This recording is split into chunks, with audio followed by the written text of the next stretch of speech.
Assalamualaikum. Assalamualaikum. Waalaikumsalam warahmatullahi wabarakatuh. Ya, selamat sore teman-teman semua. Selamat sore. Ya, sore. Ya, kembali pada sore hari ini kami dari Klinik Talenta Center kembali mengadakan webinar seri ya. Nah, materi kali ini tentang talent mapping. Apakah talent mapping itu bisa untuk semua anak, termasuk di dalamnya adalah anak spesial. Nah, pada hari ini kita kedatangan tamu narasumber, yaitu ada 2 narasumber, yaitu yang pertama adalah Ibu Ine, ya. Silakan Ine, kurikulum vitae-nya. Ine Indriati, MC psikolog, ya. Beliau adalah seorang leader dari Brain Spotting Indonesia. Mungkin ada teman-teman yang sudah pernah dengar tentang Brain Spotting di Indonesia, dan beliau juga Brain Spotting trainer dan terapis.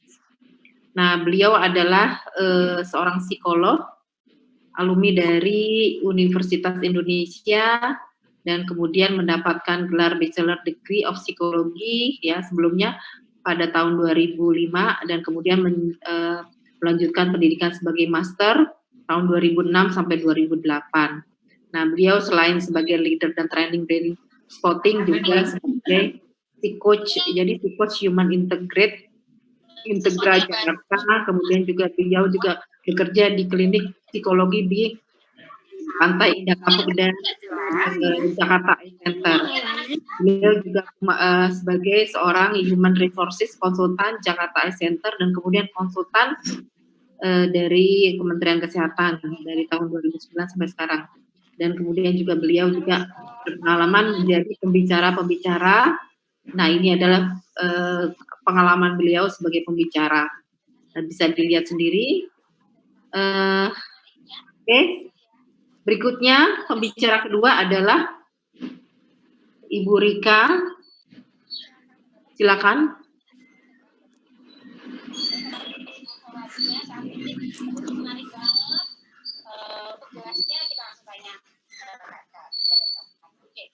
Silakan, host.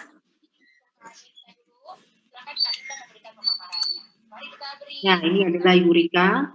Beliau juga seorang psikologis ya, jadi dari Universitas YAI, kemudian menamatkan sebagai profesional dalam bidang psikologi juga dari YAI, dan beliau saat ini sebagai pengajar di Universitas Bayangkara, dan sekarang juga beliau juga sebagai trainer dari psychological assessment, dan kemudian ini adalah pengalaman beliau sebagai trainer dan juga sebagai terapis. Beliau juga ahli di bidang terapi CBT, jadi cognitive behavior terapi, dan pengalaman beliau cukup banyak. Nah, ini adalah publikasi beliau yang cukup banyak. Oke. Jadi ini adalah 2 pembicara kita, dan berikutnya pembicara ketiga adalah saya sendiri. Jadi saya adalah seorang psikiater anak dan remaja dari Talenta Center.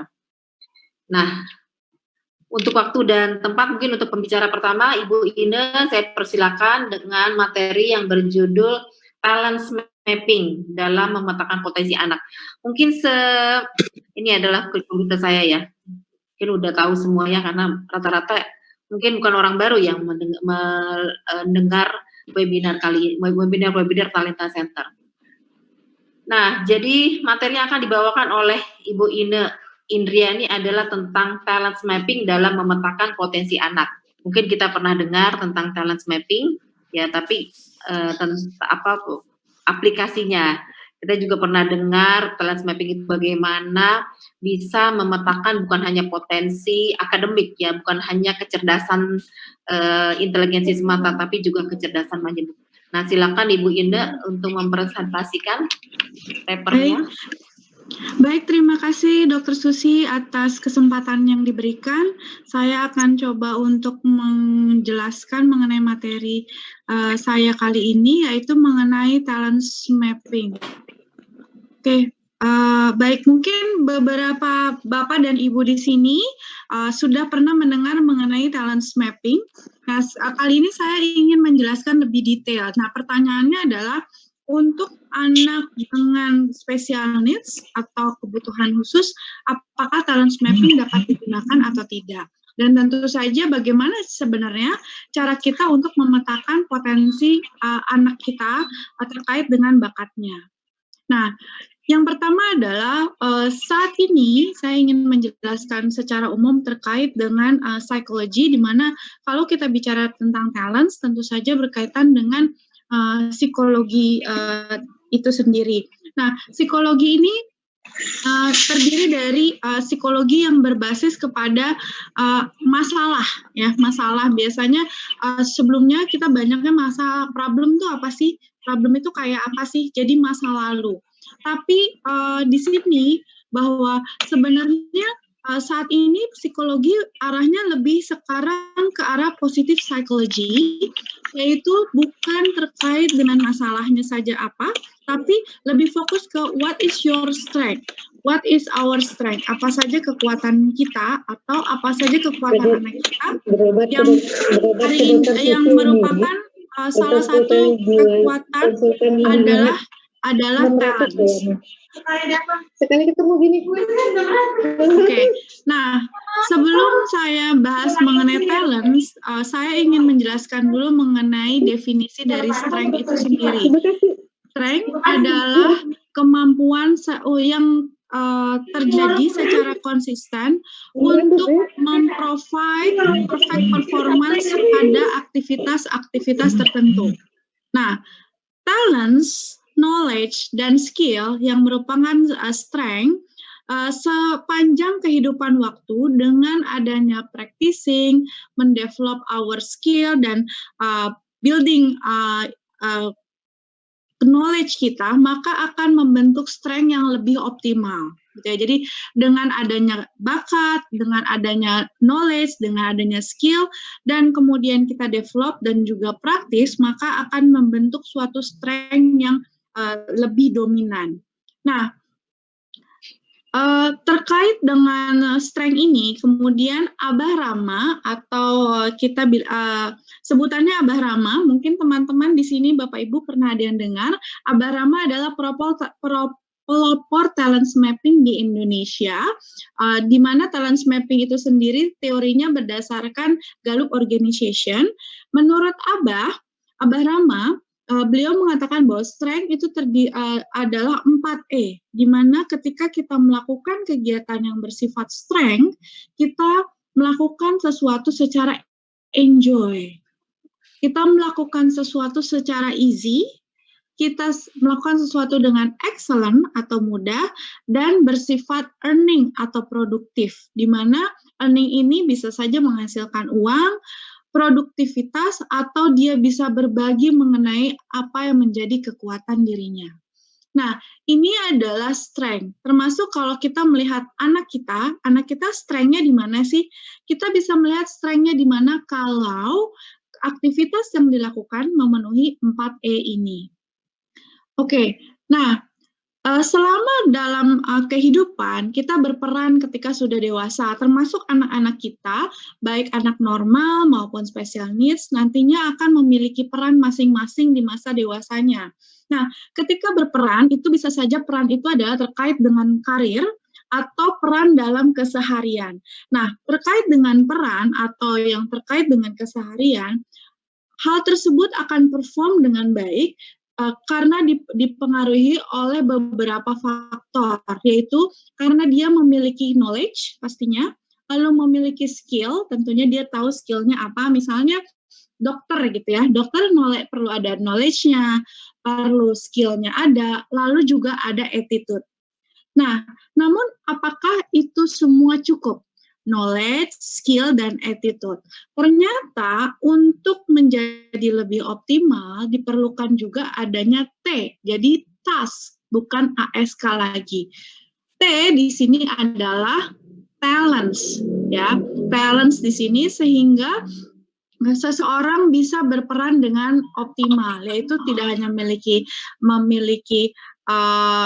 attitude yang baik, skill yang baik, knowledge yang baik, tetapi juga talents, dan kemudian dengan lingkungan yang mendukung, sehingga dia pun dapat berbuat baik untuk environment atau lingkungannya, seperti itu. Nah, lalu salah satu strength tadi adalah talents. Apa sih definisi talents? Menurut Gallup Organization yang memang dia menciptakan 34 tema bakat, talents adalah naturally recurring patterns yang terdiri dari pikiran, feeling, behavior yang dapat menghasilkan suatu produktivitas. Itu adalah talents.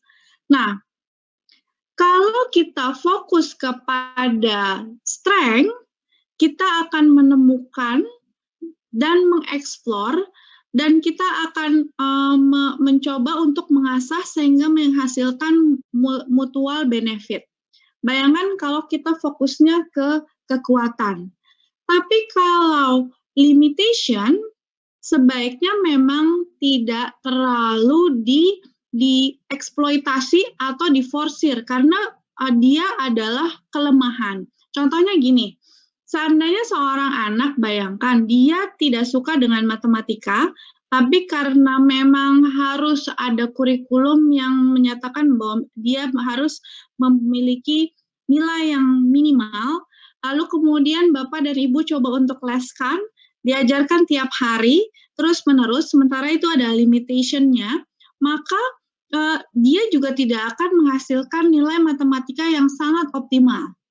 Sementara kalau kita fokus kepada strength-nya, contohnya ada anak yang juga sama, satu lagi juga dia pintar di matematika, kita temukan, kita explore, kita berikan les, kita ajarkan tiap hari, maka itu akan menjadi kekuatan yang sangat luar biasa. Dan bahkan mungkin dia misalnya ikut olimpiade matematika dan lain sebagainya. Oleh karena itu, dalam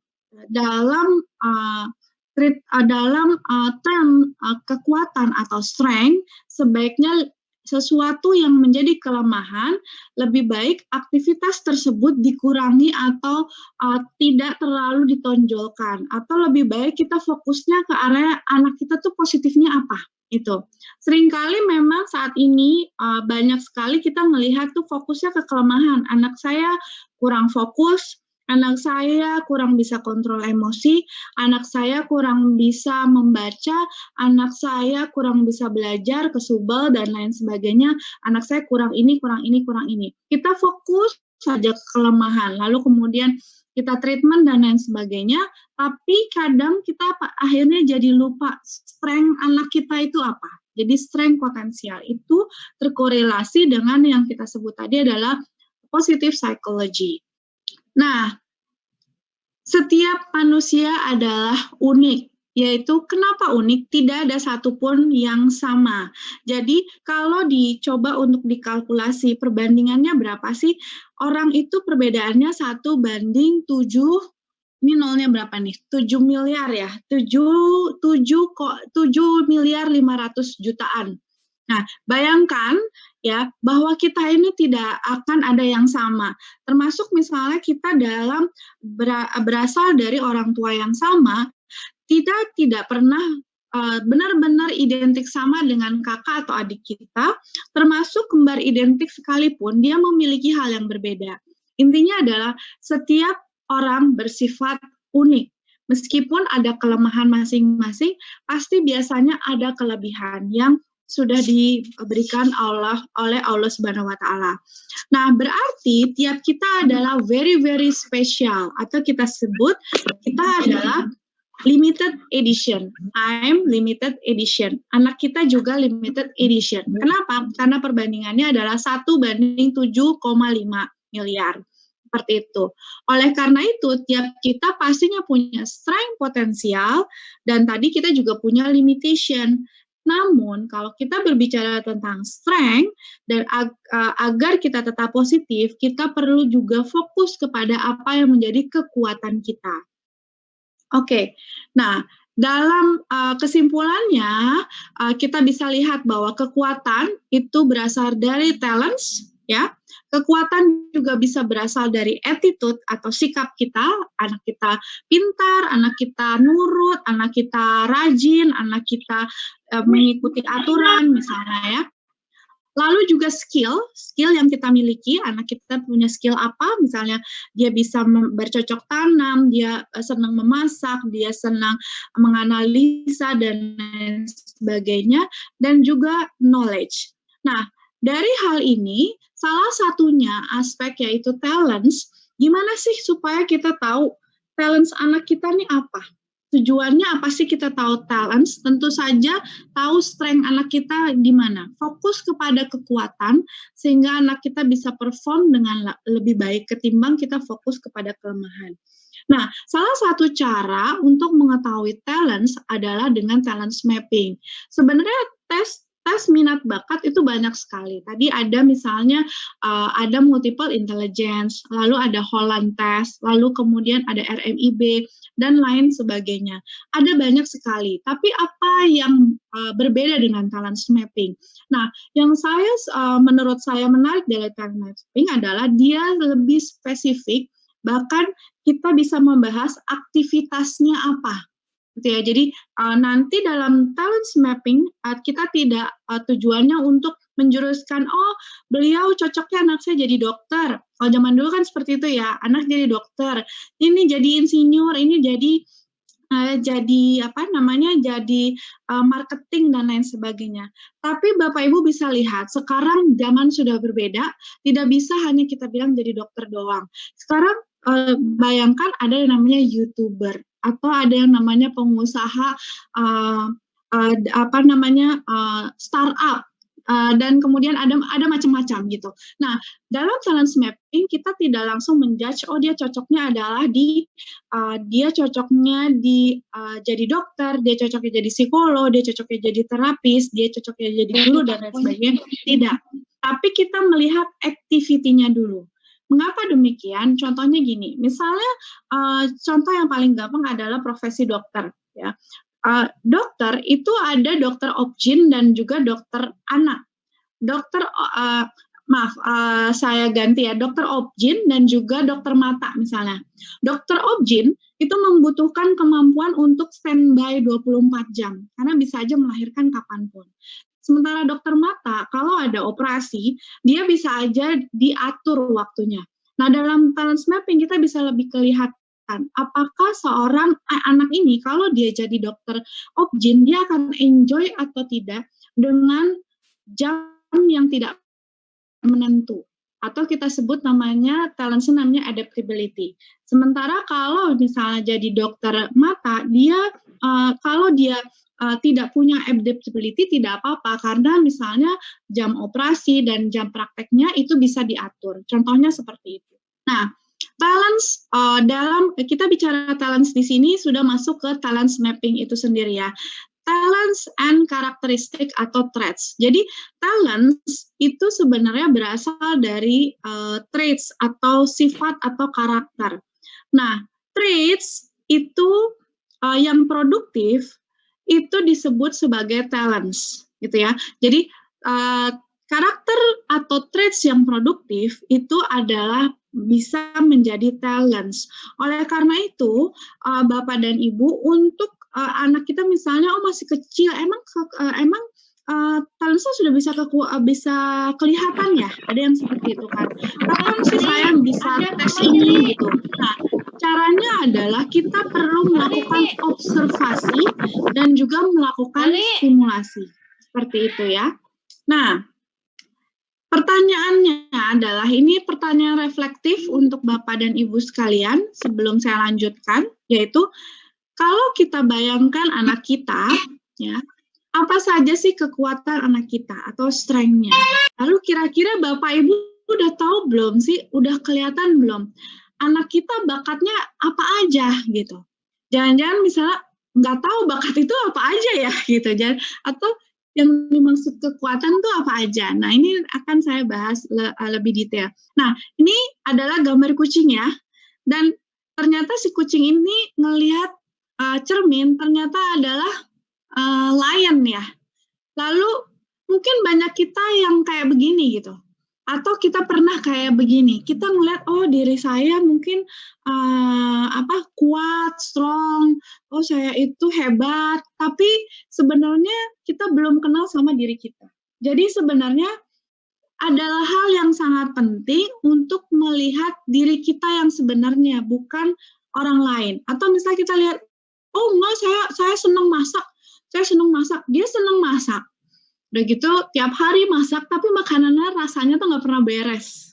Apakah itu talents, dan apakah itu talents atau hobi gitu ya? Atau sebenarnya ya dia suka masak tapi sebenarnya nggak berbakat. Dia tahu nggak sih itu dia maksudnya adalah nggak berbakat gitu ya? Atau ada juga enggak lah, saya nggak suka masak gitu. Tapi ketika dia masak rasanya enak banget. Nah, itulah kadang kita perlu cek, sebenarnya kita udah tahu belum ya diri kita ini seperti apa.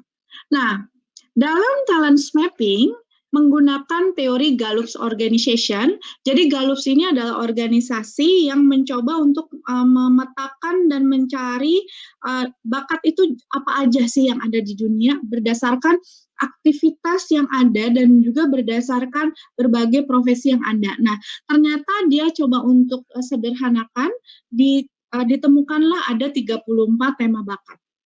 Nah, 34 tema bakat ini adalah listnya. Ada yang namanya konsistensi, responsibility, connectedness, analytical, dan lain sebagainya. Nah, ini memang karena waktu kita terbatas, saya nggak bisa menjelaskan secara detail ya. Nah, kemudian dari 34 tema bakat tersebut, itu dibagi menjadi 4 area seperti ini. Nanti saya jelaskan. Nah, ini yang Gallup 34 tema bakat dibagi menjadi 4 area, yaitu area thinking, yang terkait dengan analytical type, lalu ada striving, yang terkait dengan kegiatan atau talents hard work atau diligent type, atau terkait dengan sosial atau relating, atau terkait dengan influencing. Itu adalah talents-nya. Nah, area thinking ini terbagi lagi menjadi area apakah anak kita punya ada nggak sih bakat futuristiknya, misalnya, yaitu sering melihat ke depan, atau apakah anak kita punya orangnya sangat strategik, atau punya ide-ide yang out of the box, atau anak kita suka dengan data dan sering-sering bertanya sampai kita bosen gitu. Jangan-jangan kalau kita capek, kamu nanya-nanya mulu gitu, kita akhirnya melihatnya negatif. Tapi kalau kita lihat hal yang positif, untuk anak-anak yang suka bertanya, bisa jadi dia memang punya talents namanya analytical. Lalu learner, senang belajar sesuatu yang baru, input. Mungkin di sini Bapak Ibu ada nggak yang suka mengkoleksi-koleksi tertentu gitu ya. Nah, itu namanya input. Atau yang suka gosip, ada nggak nih Bapak Ibu di sini? Nah, kalau kita dari sisi negatif, kita bilang orang itu adalah gosiper. Gosip mulu, serba tahu dia emang ya gitu. Tapi kalau kita dari sisi positif, kita bilang, oh dia punya bakat namanya input, karena senang mengumpulkan sesuatu atau informasi. Intellection, senang pikiran yang dalam gitu ya, reflektif. Atau senang dengan sejarah. Di area striving, ini ada yang namanya restoring. Di sini restoratif. Jadi mungkin di sini misalnya Bapak Ibu ada nggak yang kalau misalnya HP-nya rusak, itu diperbaiki dulu. Barang panci bocor, diperbaiki dulu. Nah, kalau ibu-ibu yang pancinya bocor langsung lem biru gitu, mungkin dia nggak punya bakat restoratif gitu ya. Nah, anak kita yang misalnya suka ngoprek dan nyoba untuk memperbaiki, nah mungkin punya bakat yang namanya restoratif. Deliberatif adalah orang yang sangat hati-hati dan teliti. Lalu arranger itu melakukan perencanaan. Disiplin, orang suka terstruktur dan terorganisasi. Kalau konsisten itu orangnya senang dengan follow aturan. Nah, Bapak Ibu mungkin di sini ada juga anak-anaknya yang misalnya senang dengan aturan, teratur, rapi. Mungkin dia punya talents, konsistensi, dan disiplin. Lalu fokus, orangnya hanya bisa single task ketimbang multitask. Lalu orangnya sangat achiever, bertanggung jawab atau responsibility, dan senang melayani. Ini area striving. Lalu kalau area relating, kalau terkait dengan bertemu banyak orang. Jadi anak-anak yang punya talent terkait dengan relating, biasanya orangnya optimis, misalnya namanya positivity, senang ngajar, itu developer, berelasi dengan orang lain, punya banyak teman, relator, tidak suka membeda-bedakan, orang lain includer, tidak suka konflik, harmoni, fleksibel orangnya, jadi kalau misalnya berantem, dia berani menghadapi, adaptability, individualization, dia bisa melihat orang, jadi dia tahu keunikan orang, connectedness, itu orangnya spiritual banget. Nah, orang yang spiritual ternyata punya talent namanya connectedness, dan juga orang yang sangat perasa, itu namanya empati. Lalu talent berikutnya terkait dengan mempengaruhi orang lain, yaitu command. Mungkin Bapak Ibu punya anak yang sangat controller, terus kita bilang keras kepala, kekeh, nah itu command, dan dia sangat ingin di depan. Lalu activator adalah orang yang just do it, lakuin aja gitu, mikirnya belakangan. Competition, senang berkompetisi. Lalu ada anak yang sangat suka dengan quality oriented, jadi maximizer, dia tahu kualitas. Kalau misalnya beli mainan, dia bisa bedain tuh mana yang palsu, mana yang asli, dan akhirnya dia pilihnya maunya yang asli gitu. Itu maximizer. Signifikan, anak yang suka tampil di depan. Seseorang punya sixth sense, itu self assurance. Komunikasinya bagus adalah communication, dan juga WOO, winning of others, seneng nyapa-nyapa orang. Nah, ini secara umum seperti itu. Nah, dari talents ini, dari talents yang sudah disebutkan tadi, kemudian ada aktivitas detailnya. Ya, dalam talent mapping yang saya bilang tadi, yang paling menyenangkan dalam talent mapping adalah kita bisa tahu activity-nya apa. Kalau orang futuristic, strategic, dan ideation, itu melakukan visioning. Kerjanya mikirin masa depan mulu.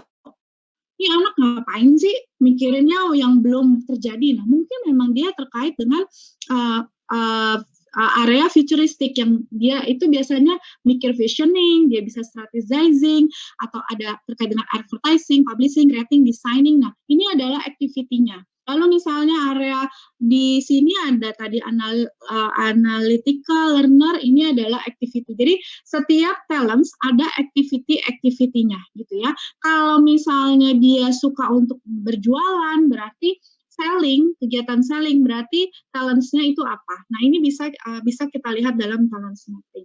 Nah, ini secara detailnya Bapak Ibu. Jadi kalau dalam hasil talent mapping kita ada activity-nya. Bapak Ibu lihat ada kotaknya, kotak dalam dan kotak luar. Jadi kalau kotak dalam, ini kotak dalam itu yang paling dalam itu adalah bakat, yang luar adalah minat. Kalau misalnya berwarna, misalnya di sini Bapak Ibu bisa lihat, saya gedein, analyzing, merah dan kuning. Merah ini bakat, dominan maksudnya, kuning juga dominan. Berarti kita bacanya bahwa anak ini berbakat dan berminat pada kegiatan analyzing. Bookkeeping berbakat dan berminat pada kegiatan bookkeeping. Kalau misalnya mentoring, misalnya seperti ini ya, ada mentoring di sini, warnanya putih, bakatnya berarti bakatnya biasa aja, minatnya tidak dominan karena warnanya abu-abu. Seperti itu. Oke, next. Sebentar ya. Nah, lalu tadi dari 90 kita sebutnya ini aktivitasnya adalah strength cluster map. Jadi dari kegiatan ini kita bisa lihat talent ini kalau dikelompokkan lagi menjadi kelompok 34 tema bakat tadi. Seperti itu. Ditambah adanya beberapa aktivitas yang melibatkan indra, yaitu activating, beautifying, conserving, cooking, dan lain sebagainya. Nah, kita juga bisa lihat nanti apakah anak kita lebih banyak ke area hard skill atau ke area soft skill. Seperti itu. Jadi, anak kita tuh ke area mana? Ke area hard skill atau soft skill? Apakah ke area yang lebih banyak training, gitu ya? Atau perlu untuk banyak pelatihan? Atau seperti apa? Seperti itu. Nah, lalu bagaimana untuk mengenal bakat anak kita? Gimana nih? Pertanyaannya tadi Dr. Susi juga sudah di awal bilang, kalau untuk anak ABK, apakah bisa? Lalu kemudian ini bisanya untuk anak usia berapa. Sebenarnya talent mapping atau minat bakat itu diberikan usia minimal 15 tahun. Minimal 15 tahun. Tapi terkadang gini, kita lupa untuk menstimulasinya dulu. Karena minat bakat itu dipengaruhi oleh natur dan nurtur. Kadang kalau kita nggak tahu apa saja aktivitas yang harus distimulasi, maka ketika tes, anak banyak misalnya nggak tahu, kayaknya enggak deh. Kenapa dipilih enggaknya? Karena bisa jadi belum tentu karena anak itu memang nggak bakat, tapi belum pernah distimulasi. Contohnya, anak misalnya berbakat dalam costing atau tidak, costing menghitung uang ya. Nah, ketika menghitung uang tersebut, kita bilang bakat atau tidak, tapi kalau ternyata anak kita belum pernah diberi stimulasi atau kegiatan yang terkait costing, bagaimana kita tahu anak kita berbakat atau tidak? Oleh karena itu, meskipun anak kita misalnya masih SD atau bahkan TK sekalipun, kita perlu memberikan stimulasi sehingga kita bisa lebih tahu strength dia, dan di usia 15 tahun kita benar-benar bisa bakat kita tuh apa anak kita seperti itu. Nah, bagaimana cara mengenal bakat anak kita? Nanti saya akan kasih contoh aktivitas-aktivitasnya, tapi kalau Bapak dan Ibu sudah pernah melakukan atau memberikan aktivitas kepada anak, lihatlah apakah ketika aktivitas itu diberikan, misalnya tadi ngoprek-ngoprek gitu ya, atau memasak, atau misalnya dia bernyanyi, apakah pertama dia enjoy atau tidak, gitu ya. Karena tadi prinsip dari strength adalah 4E, enjoy, easy, excellent, dan earning. Pertama, enjoy atau tidak. Lalu yang kedua, apakah ia mudah menyerah atau tidak. Atau kalau misalnya itu sulit, dia cari jalan keluar atau enggak. Sehingga buat dia, oh itu saya bisa ngatasinnya, itu easy. Lalu apakah muncul internal motivation dan mudah melakukan dengan konsisten. Sehingga dia terus mau memperbaiki diri gitu ya, itu excellent.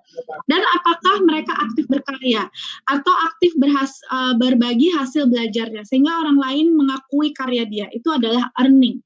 4E, easy, enjoy, excellent, dan earning. Nah, kita lihat di sini ya, kalau aktivitasnya ternyata enjoy, easy, excellent, dan earn, maka itu adalah kita sebut strength.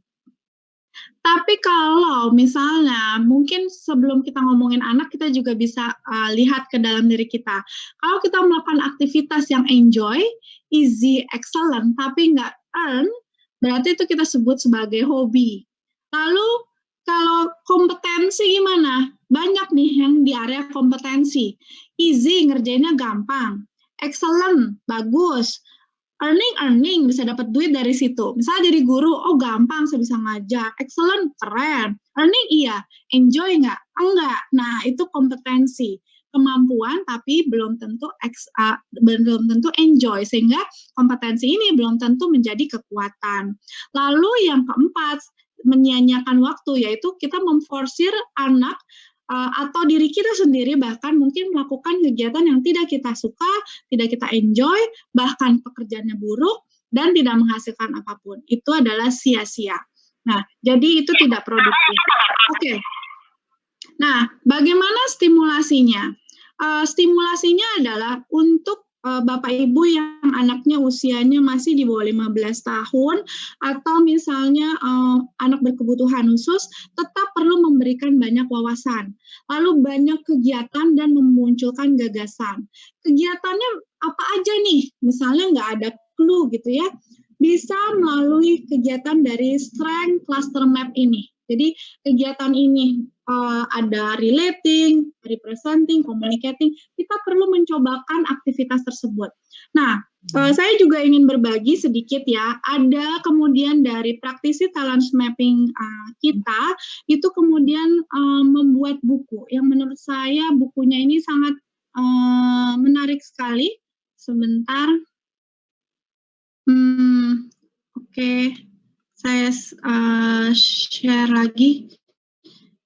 Nah, ini adalah bukunya, yaitu Pandu 45. Jadi Pandu 45 ini adalah untuk sebelum Bapak dan Ibu misalnya, saya belum pernah nih banyak menstimulasi anak saya.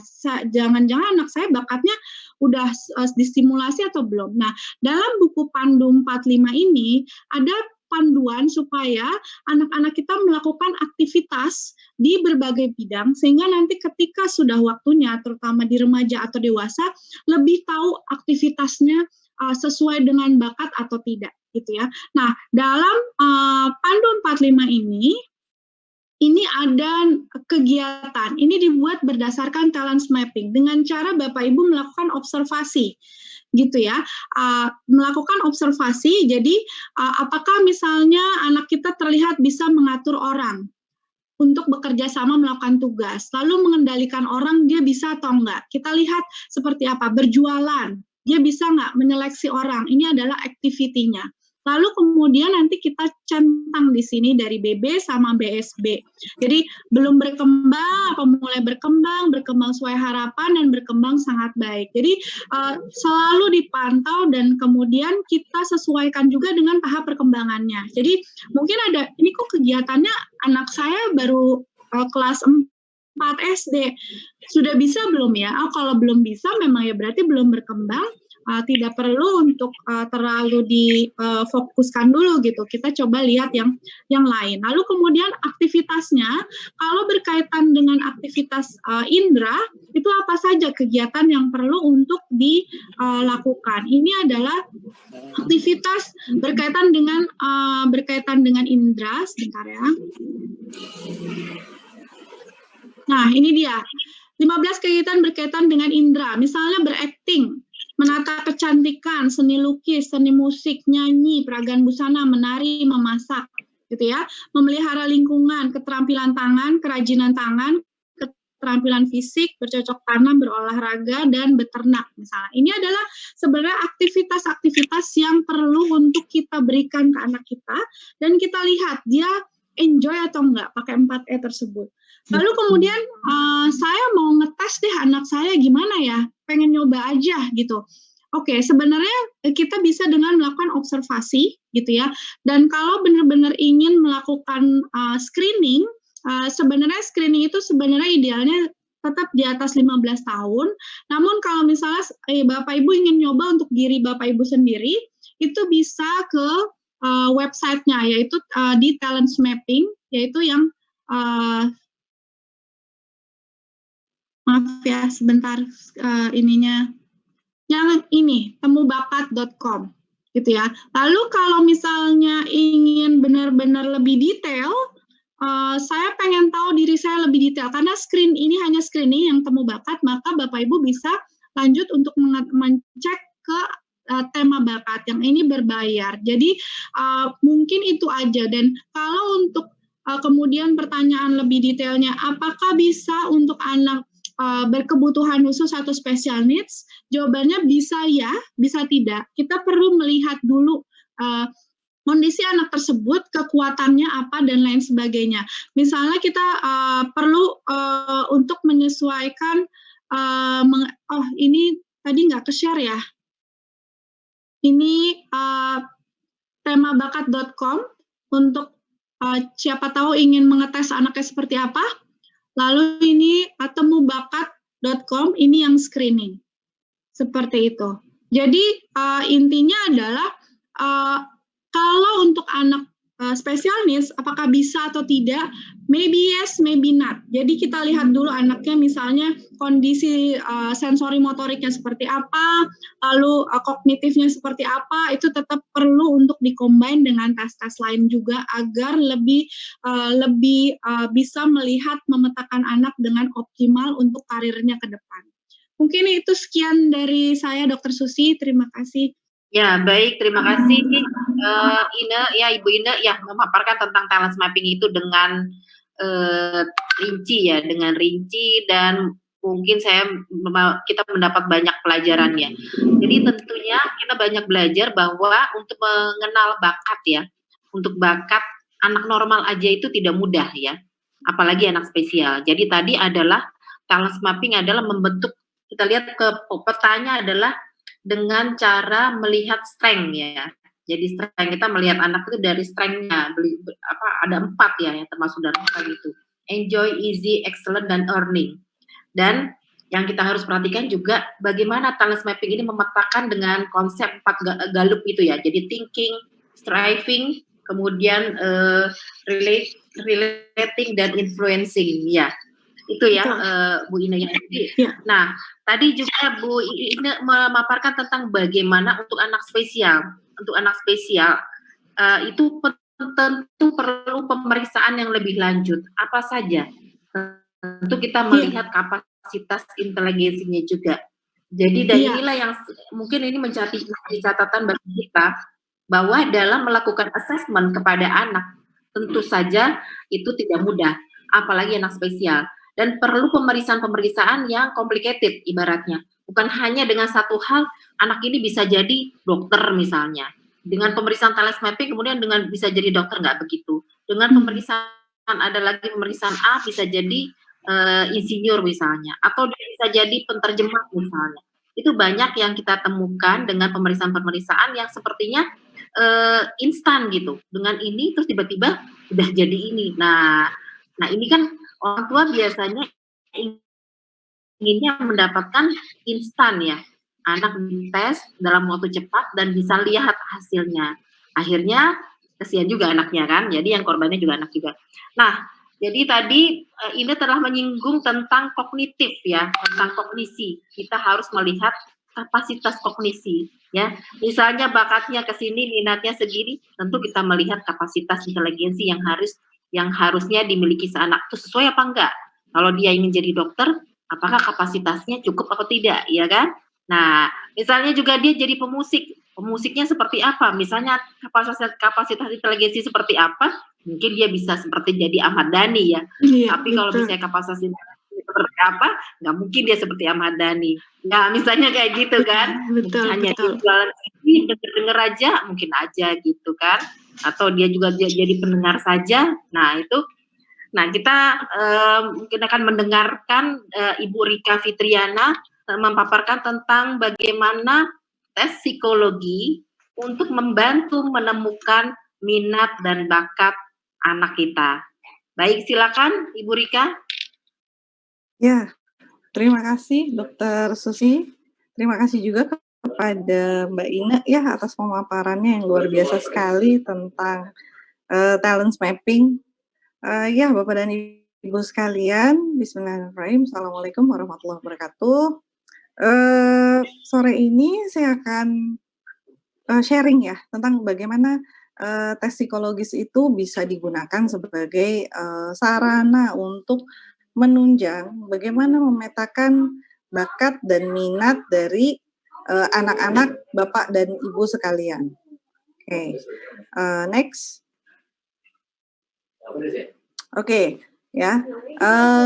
Mungkin perlu untuk kita bahas dulu ya sebetulnya apa sih yang dimaksud dengan tes psikologis atau biasa dikenal dengan istilah psikotes. Tuh, ya. Jadi sebetulnya kalau psikotes itu tidak melulu tes IQ.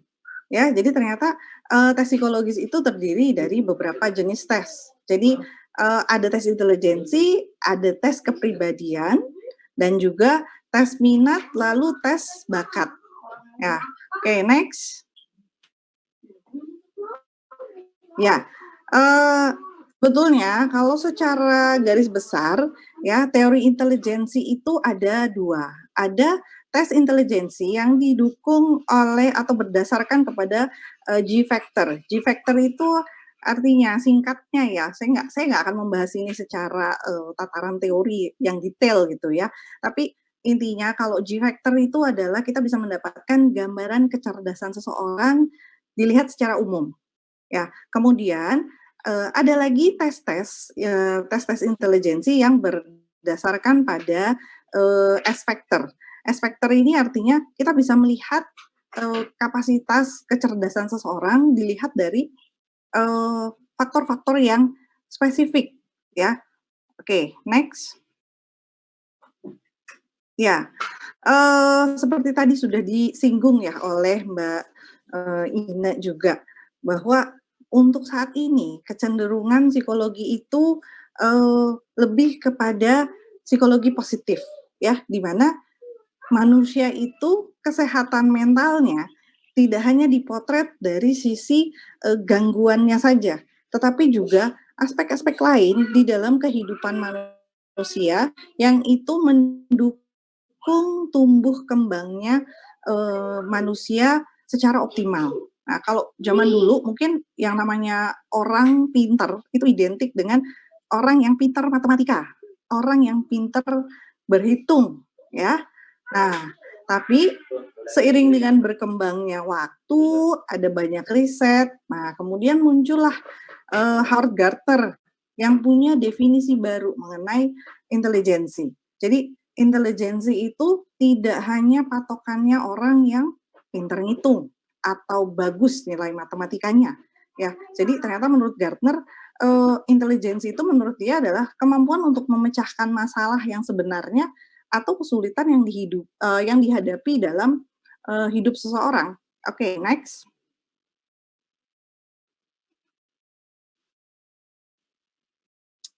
Oke. Nah, jadi dalam teorinya Gardner ini dia bilang setidaknya tuh ada 8 jenis kemampuan yang berbeda yang dimiliki oleh individu dan biasanya hal itu relatif bebas kedudukannya. Dan ada salah satu kecerdasan yang menonjol dan itu berbeda pada setiap individu. Next. Oke, nah, apa aja sih jenis-jenis kecerdasan yang diungkapkan oleh Gardner ini? Mungkin kita ada juga beberapa yang mengenal istilah multiple intelligences ini dengan istilah kecerdasan majemuk, ya. Nah, saya akan menjelaskan secara singkat saja ya, kalau Bapak dan Ibu tertarik mengenai teori multiple intelligences ini, ada begitu banyak buku-buku psikologi populer yang bisa Bapak dan Ibu dapatkan yang membahas tentang teori multiple intelligences ini, ya. Oke, yang pertama itu adalah kecerdasan linguistik. Nah, ini biasa karakteristiknya ya anak-anak yang bagus di dalam pemahaman bahasanya, ya. Nah, kemudian logical mathematical. Nah, ini berhubungan dengan kemahiran seseorang dalam mengolah angka, mengolah data, gitu. Ya, kemudian ada spasial.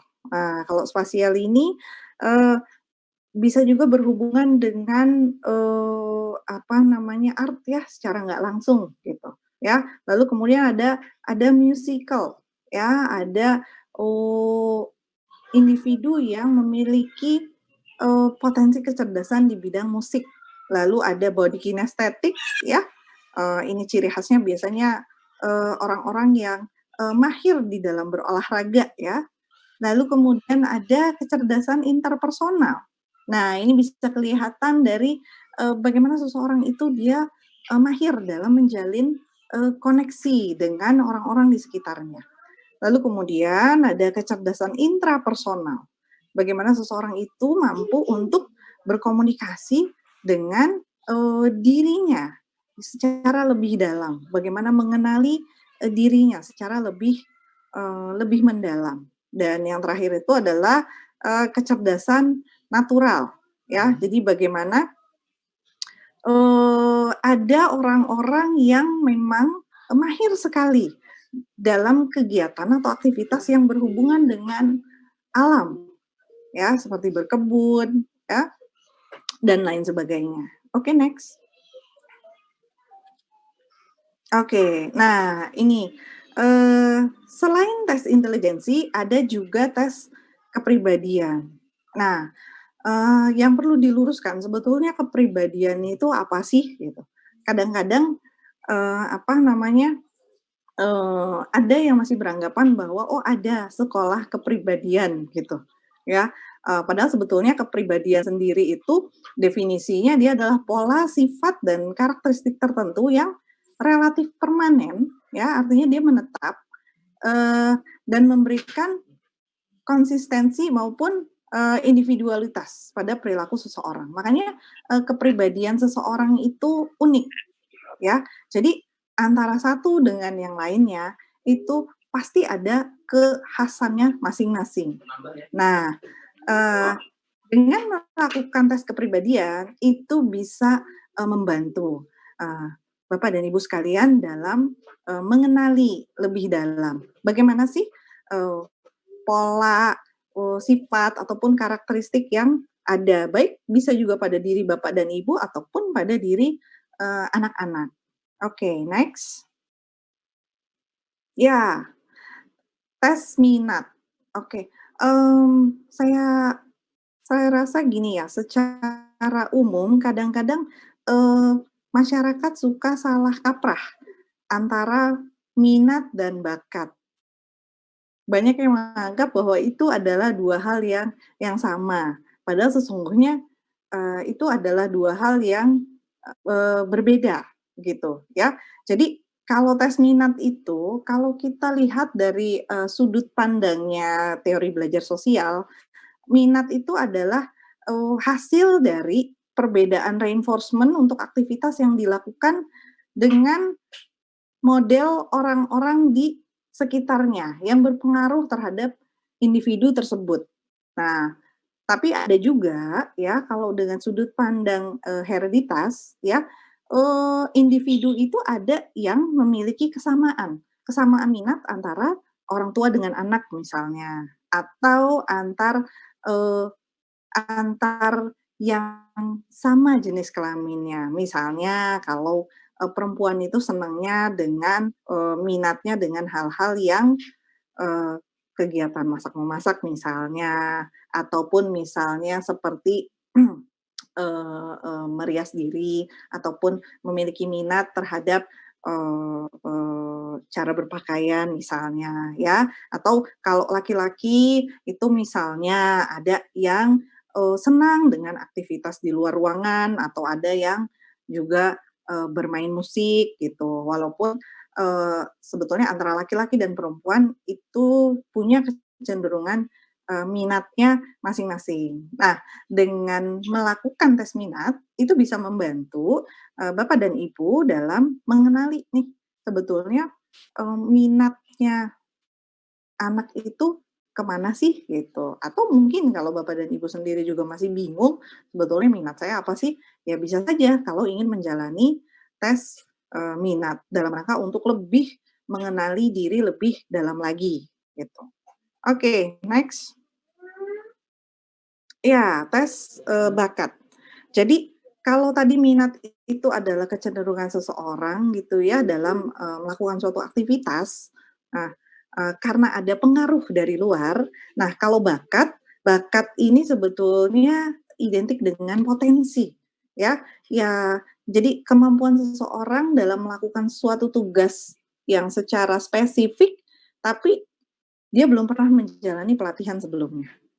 Contoh gini, ya, mungkin ada orang yang minat dengan musik, ya, lalu kemudian ambillah les musik. Nah, tapi mungkin dia membutuhkan waktu, 2 bulan misalnya untuk menguasai sebuah, alat musik. Tapi kalau orang yang, sudah bakat di bidang musik, itu biasanya tanpa, melalui proses latihan yang panjang, itu biasanya dia, sudah bisa lebih mahir dibandingkan dengan orang yang hanya minatnya saja ke musik, tetapi bakatnya belum tentu, gitu ya. Jadi, kalau tes bakat itu singkatnya tuh bisa, mengukur potensi seseorang dalam mengerjakan suatu, tugas tertentu yang spesifik, ya. Next. Oke, ya, jadi ini adalah, referensi yang tadi sudah saya, gunakan. Jadi intinya gini, kalau Bapak dan Ibu ingin, mengenali lebih dalam mengenai, minat dan bakat dari, anak-anak sekalian, ya, betul tadi apa yang sudah disampaikan oleh Mbak Ina ya, eee, observasi dulu gitu, observasi dulu apa yang biasa dilakukan atau kelihatan bahwa anak-anak ini enjoy dalam menjalaninya. Nah, kalau, tes, psikotes itu atau tes psikologis, itu bisa digunakan sebagai, penunjang ya, ataupun juga bisa juga membantu dalam, memperkuat temuan-temuan yang Bapak dan Ibu bisa, lihat sendiri dalam keseharian anak-anak, ya. Lalu kemudian, selain itu, Bapak dan Ibu juga bisa menyesuaikan. Kalau dari segi, hasil dari tes inteligensi misalnya, kalau dia minatnya misalnya pengen jadi dokter, lalu, secara finansial Bapak dan Ibunya juga, sanggup untuk menyekolahkan. Nah, tapi perlu juga untuk dicek dari segi kapasitas inteligensinya, apakah memungkinkan gitu, ya, untuk menempuh, pendidikan sesuai dengan yang diminati oleh anaknya tersebut, ya. Atau misalnya, anaknya ini kelihatan, oh, dia suka dengan aktivitas, yang berbau seni misalnya. Nah, kemudian, bisa dicek juga apakah betul bahwa, minat dan bakatnya itu memang, menunjang menuju ke arah tersebut. Nah, jadi, apa namanya, dan itu nantinya juga bisa dikombinasikan kalau Bapak dan Ibu juga, ingin melakukan, talent mapping secara lebih mendalam lagi. Jadi intinya, tes itu bisa dilakukan ya, bermanfaat untuk mendapatkan gambaran yang utuh mengenai bagaimana sih kondisi, anak-anak gitu, ya. Memang kalau secara, konsisten ya, kita bisa melihat kalau anak itu sudah mulai menginjak usia, remaja. Mungkin kalau usianya masih usia kanak-kanak mungkin masih, berubah-ubah.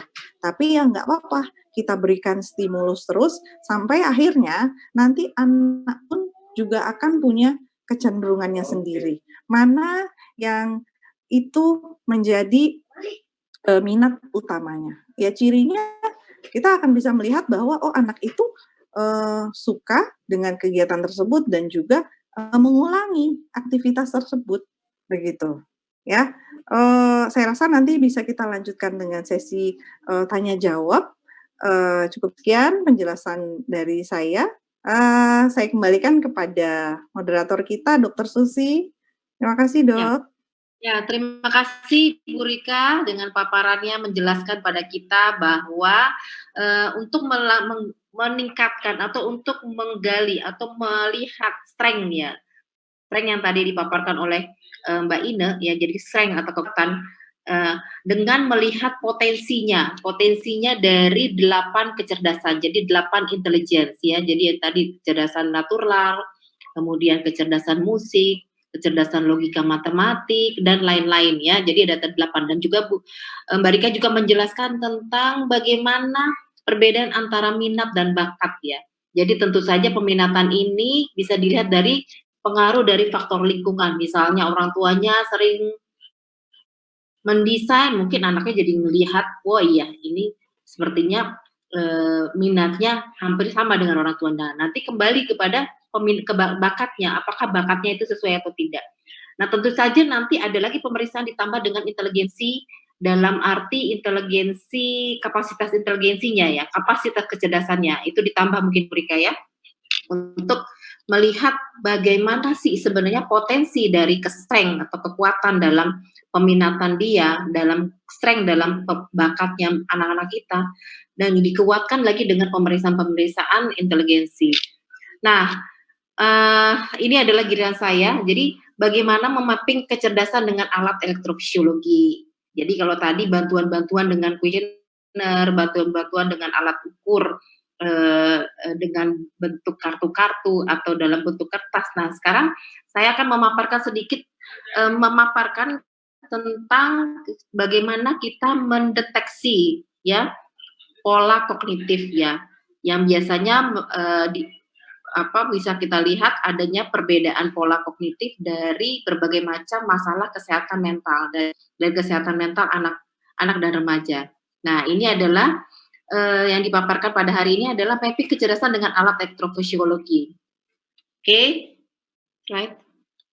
Nah, slide. Nah, jadi kita belajar dulu tentang teori neuroplastisitas. Neuroplastisitas adalah teori kelunturan ya. Jadi bagaimana kelenturan sel atau kelenturan dari sel saraf kita Jadi semakin baik itu semakin positif, intinya kelenturan makin positif dengan pembentukan pembentukan sel pertumbuhan neuron itu dibangun ya untuk membentuk suatu neuroplastisitas atau kelenturan. Nah, pertumbuhan sel itu dibangun oleh kognitivitas antara rego di otak yang berdampak pada optimalnya fungsi kecerdasan perilaku. Jadi kelenturan dari otak itu dibangun oleh koneksinya, ada hubungan antara sel-sel itu sendiri di regio otak, ya di bagian-bagian tertentu dari otak. Dan ini berfungsi mengoptimalkan kecerdasan dan behavior dari seorang anak manusia.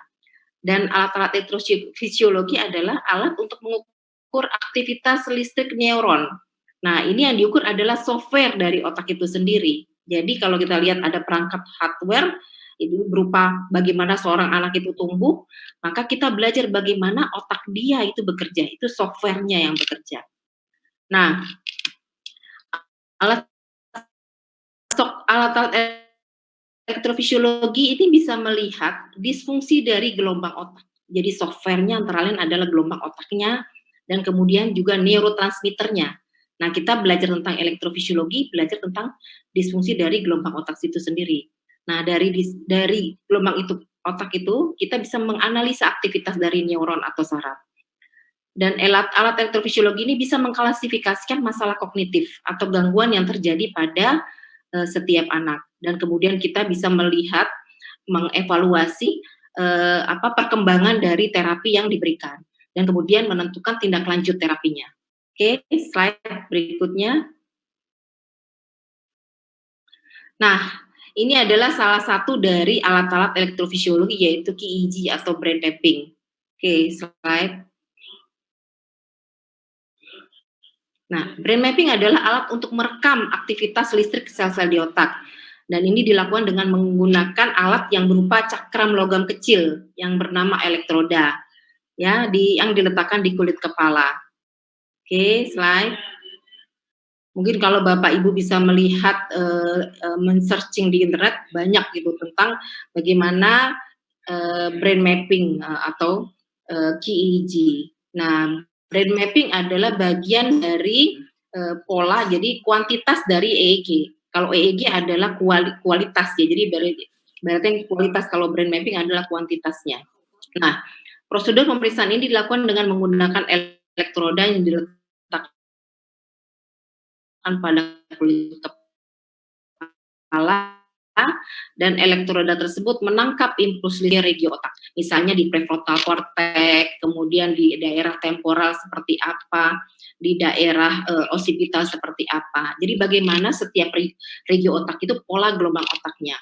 Dan rangkaian pemeriksaan ini umumnya tidak memerlukan pemeriksaan yang terlalu lama, ya, biasanya hanya sekitar 15 menit. Dan ini dilakukan sesuai dengan kebutuhan, misalnya pada saat bagaimana dia membaca, bagaimana dia mengerjakan tugas. Nah, itu bisa kita melihat bagaimana anak ini ketika dia mengerjakan tugas, bagaimana pola gelombangnya, sesuai nggak dengan daerah yang harusnya bekerja, sesuai nggak dengan regio otak yang pada saat dia mengerjakan tugas itu bekerja. Nah, kemudian dari EEG ditransfer menjadi peta otak visual yang disebut dengan brain mapping. Nah, ini adalah pola brain mapping, jadi kita bisa melihat pola bagaimana otak seorang anak itu bekerja. Sebenarnya bukan hanya seorang anak ya, tapi semua orang ya, semua manusia itu bisa dilihat pola gelombang otaknya. Oke. Oke. Nah, fungsi brain mapping adalah untuk mendeteksi permasalahan yang terkait dengan kondisi psikologis. Misalnya sulit fokus, pelupa, mudah lelah, akibat stres, emosi tidak stabil, mudah panik, produktivitas tidak maksimal, kemampuan berbicaranya terlambat, stres dan depresi, hiperaktif, impulsivitas. Ya, jadi kita bisa melihat bagaimana cara pola gelombang itu otak itu bekerja pada daerah sesuai atau tidak, dan kemudian perpindahannya. Misalnya pada saat mengerjakan tugas harusnya pola gelombang cepat yang bekerja. Pada saat dia tidur harusnya pola gelombang lambat yang bekerja. Pada saat dia rileks harusnya pola gelombang cepat ke lambat misalnya yang bekerja. Dan itu perpindahan itu cepat atau tidak? Perpindahan antara gelombang otak dengan daerah regio tertentu itu juga berpengaruh pada kondisi kesehatan mental, dan itu yang disebut dengan gangguan-gangguan yang terjadi. Jadi akan mengakibatkan ketika ada permasalahan dalam perpindahan, itu juga akan menyebabkan gangguan-gangguan dalam mental seseorang. Oke, berikutnya. Dan apa saja manfaat dari brain mapping? Nah, brain mapping bisa digunakan untuk melihat performa kerja. Apakah sudah maksimal atau belum? Misalnya seorang anak manusia, ya misalnya taruhlah dia dewasa muda bekerja, tapi sering ngantuk gitu. Nah, berarti kan performance-nya sangat jelek. Ya, konsentrasinya akan bermasalah. Sering tidak fokus, hanya fokus berapa menit kemudian blank ibaratnya gitu. Sering terdistrak dengan hal-hal yang lain. Nah, berarti performance kerjanya otak ini berarti tidak firm. Nah, kita bisa melihat dari brain mapping itu sendiri, ya. Kemudian dia juga bisa melihat. Jadi itu untuk orang-orang yang sehat. Ya, untuk orang-orang yang sehat bisa melihat performa kerja dari otak itu. Nah, untuk anak-anak atau untuk orang yang memang ada mengalami gangguan psikologis seperti ADHD, OCD, depresi, anxiety, itu juga bisa kita lihat. Oke. Berikutnya adalah tes TOFA. Ya, ini adalah gambaran sedikit ya, tes TOFA. Tes TOFA adalah tes atensi kalau disebut ya, test of variables of attention. Jadi merupakan alat tes untuk melihat atensi dan impulsivitas seseorang. Dan TOFA bermanfaat sebagai penunjang diagnostik untuk ADHD. Ini memang diciptakan untuk melihat pasien yang diduga ADHD. Tapi biasanya tidak pada ADHD saja bisa kita temukan, bisa kita lihat. Orang dengan gangguan atensi, misalnya orang juga dengan gangguan depresi, bisa kita lihat adanya kamu kenapa belum? Oke, cara kerja TOFA, jadi Clin diberikan stimulus berupa suara atau gambar dalam bentuk geometrik pada monitor, kemudian Clin menekan switch pada alat, dan ketika muncul stimulus tersebut, jadi pada alat ketika muncul stimulus, jadi nanti Clin akan memencet ketika stimulus itu muncul. Stimulus tersebut bisa berupa gambar dan bisa berupa suara. Dari situ kita bisa menentukan respon terhadap stimuli tersebut. Jadi bisa respon time variable, omission error. Nah, ini adalah cara-cara pengukurannya. Bagaimana dia impulsivitasnya, bagaimana atensinya, dia fokus atau tidak, ya itu bisa dilihat. Dan lama tes ini adalah sekitar 20 menit. Dan kelebihan tes TOFA untuk dengan yang lain adalah cepat dan akurat, mudah dipahami oleh anak-anak dan menggunakan komputerisasi dengan switch khusus. Jadi sangat mudah sekali. Dan hasilnya juga hasil tes juga reliable. Oke. Nah, berikutnya kita sampai kepada terapi elektrofisiologi untuk menunjang performance, untuk menunjang untuk memperbaiki kondisi psikologis anak yang tadi disebutkan depresi, ADHD, impulsivitas, gangguan bicara atau autism. Nah, terapi neurofeedback adalah alat untuk melatih otak untuk membantu meningkatkan regulasi diri dan fungsi otak. Oke, slide berikutnya. Nah, pelatihan neurofeedback dengan menggunakan video atau suara. Jadi kita bisa melihat gambar visual atau suara dengan pakai headphone misalnya. Di mana Clin bisa menerima feedback positif saat kondisi gelombang otak yang diharapkan. Dan akan menerima feedback negatif saat kondisi gelombang otak mengarah pada yang tidak diharapkan.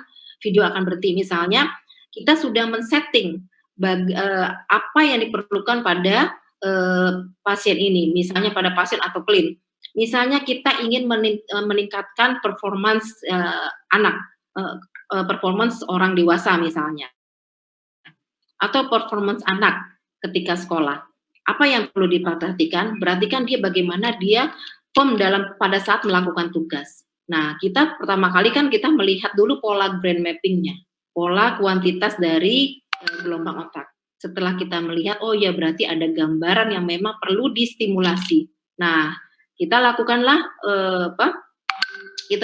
terapi neurofeedback. Nah, kita tujukan misalnya kita akan menstimulasi daerah prefrontal cortex untuk meningkatkan gelombang beta.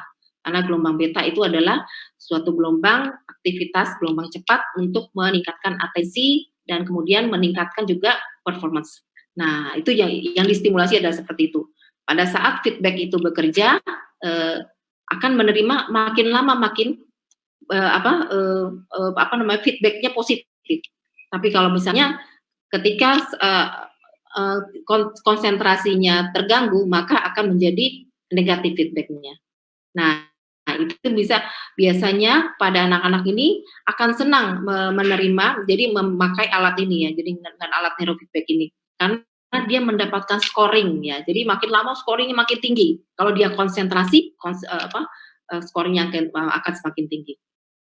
Jadi pada prinsipnya dapat terjadi belum kembali. Pada prinsipnya dapat terjadi abnormalitas aktivitas listrik otak pada gangguan psikiatrik. Nah, jadi dengan alat neurofeedback ini bisa melatih otak berfungsi lebih baik.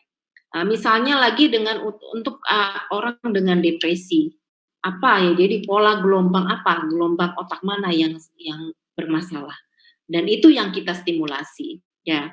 Misalnya juga gelombang, misalnya untuk anak dengan kecemasan yang tinggi. Nah, pola gelombang otak tentu saja berarti gelombang cepatnya sangat dominan.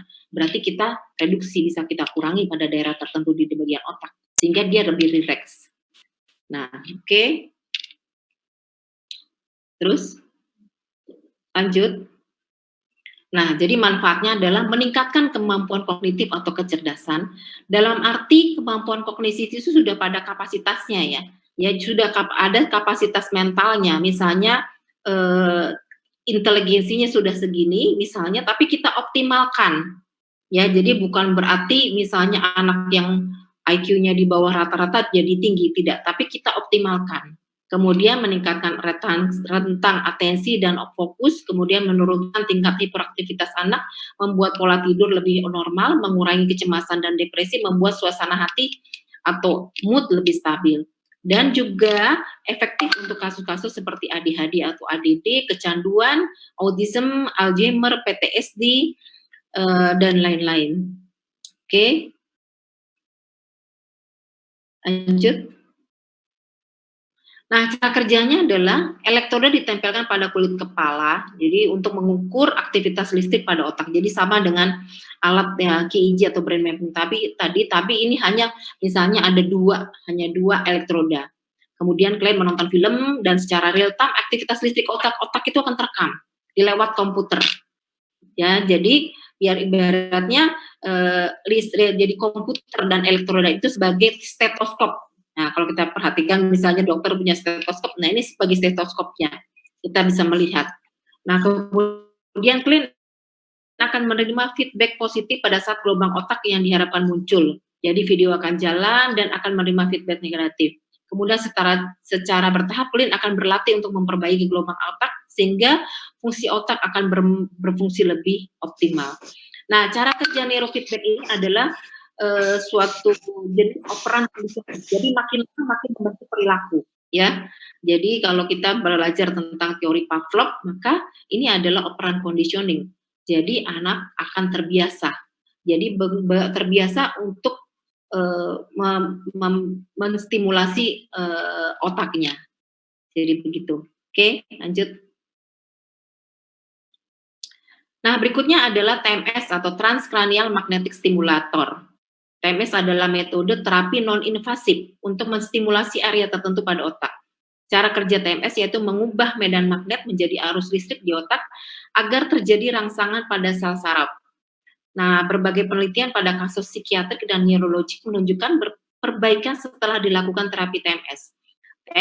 TMS induksi medan magnet dengan cara ditempelkan pada kepala selama 30 sampai 45 menit. Jadi tergantung pada gangguan psikiatriknya, baru pada gangguan mentalnya. Oke.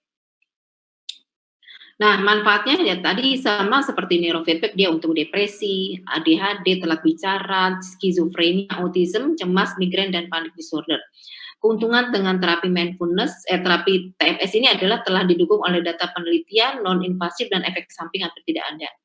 Nah, saya juga di Talenta Center ini sudah mencobakan kepada pasien-pasien dengan disleksia. Jadi pasien dengan gangguan membaca kita coba dengan TMS. Jadi pada saat sebelum terapi mereka dilakukan TMS dan kemudian hasilnya lumayan signifikan. Mereka dalam waktu pertemuan jadi 10 kali TMS sudah lancar berbicara. Tapi tentu saja dengan dibantu dengan terapi stimulasi bicara. Nah, keamanan tolerabilitas dari TMS ini telah diteliti oleh Allen et al. Pada tahun 2017 yang menganalisis 67 penelitian penggunaan TMS pada remaja dan penelitian tersebut tidak ada efek samping yang serius. Jadi aman untuk anak ya dan remaja. Jadi bukan hanya untuk dewasa. Kemudian ini adalah penelitian-penelitian yang mendukung. Ya sebenarnya banyak lagi penelitian-penelitian untuk yang digunakan untuk TMS. Penelitian-penelitian gangguan mental dengan menggunakan alat-alat TMS ini. Oke, jadi kita lihat ada untuk autism, ya ada untuk depresi, cemas, dan sebenarnya yang paling banyak adalah digunakan untuk depresi dan ADHD TMS ini ya. Nah, sekarang sudah berkembang untuk autism, kemudian obsesi kompulsif, Tourette syndrome, gangguan kecemasan, untuk penyalahgunaan zat, kecanduan games, disleksia atau keterlambatan dalam masalah dalam membaca ya, masa gangguan belajar antara lain ya disleksia tadi, gangguan membaca, dan banyak lagi sebenarnya bisa dimanfaatkan untuk TMS ini. Baiklah, terima kasih. Wassalamualaikum warahmatullahi wabarakatuh. Jadi kita kembali kepada para peserta, silakan untuk bertanya. Ini sudah banyak chat ya, Mbak Ine sama Mbak Rika sudah siap? Siap, Dok. Ya, ini ada. Oke, yang pertama adalah dari sebenarnya teman-teman bisa langsung raise hand ya, tapi di sini sudah banyak chat, jadi nanti kalau sudah selesai chatnya bisa, kalau masih ada waktu bisa raise hand. Kak mau bertanya, bagaimana trik guru untuk memaksimalkan bakat dan minat anak didik yang akan melanjutkan ke perguruan tinggi? Mohon penjelasan dan terima kasih. Penjelasan dan terima kasih. Terima kasih. Silakan Mbak Ine dan Mbak Rika. Mbak Ine dulu mungkin. Oke, baik Dok. Saya akan menjawab, nanti Mbak Rika boleh silakan melanjutkan gitu. Jadi bagaimana tadi untuk supaya menstimulasi ya Dok ya, untuk minat bakatnya untuk dan menemukan nanti di mana di perguruan tinggi seperti apa gitu ya. Nah sebenarnya gini, ini yang perlu di-aware juga bahwa kadang orang tua tuh baru cek minat bakatnya gembar-gembor itu sebulan sebelum pemilihan perguruan tinggi gitu. Itu yang perlu hati-hati banget gitu. Dan sebenarnya untuk menentukan minat bakat itu perlu untuk dari kita pantau dari setiap tahap perkembangannya juga gitu. Jadi sebenarnya untuk memaksimalkannya adalah dengan cara menstimulasi dan mengobservasi. Jadi tadi observasi itu dari berbagai aspek, seperti Mbak Rika tadi bilang juga mengenai intelijensi, lalu kemudian kognitif, sensori motorik, lalu misalnya kita special needs, anak kita tuh kekuatannya di mana? Itu satu. Lalu kemudian kita berikan stimulasi, apakah setiap stimulasi itu anak kita terlihat ada strength-nya atau tidak. Jadi untuk kita lihat, karena jangan-jangan kadang kita langsung tes aja, tapi sebenarnya anak itu dites sebelum anak-anak itu sudah pernah distimulasi ataupun sebenarnya belum pernah diobservasi dia itu talent-nya di mana. Nah itu yang perlu sangat hati-hati, dan ini PR banget untuk orang tua. Lalu sebenarnya dia mau ke perguruan tinggi mana, kadang kita suka salah kaprahnya adalah kita habis ini langsung ke jurusan IPA, kedokteran, terus udah selesai S1, terus dia bingung, kerja apa ya gitu. Lalu akhirnya salah jurusan, yang penting anak saya bisa menghasilkan uang. Nah, untuk para guru juga dan juga orang tua, saya sarankan untuk melanjutkan perguruan tinggi, cobalah untuk berpikir dari atas dulu. Anak ini mau karirnya mau apa, mau hidup kayak apa. Apalagi kalau special needs, misalnya dia ada hal tertentu yang menjadi weakness-nya atau kelemahannya, Maka kita bayangkan kalau dia usianya misalnya sudah mandiri di atas 25 misalnya ya, kemandirian atau 27, dia bakal kayak apa? Oh, ternyata dia mungkin hidupnya akan dengan cooking, dengan memasak, dia perlu untuk bisa menghitung uang, dia perlu bisa begini, dan dia senangnya seperti ini, maka kegiatan seperti ini.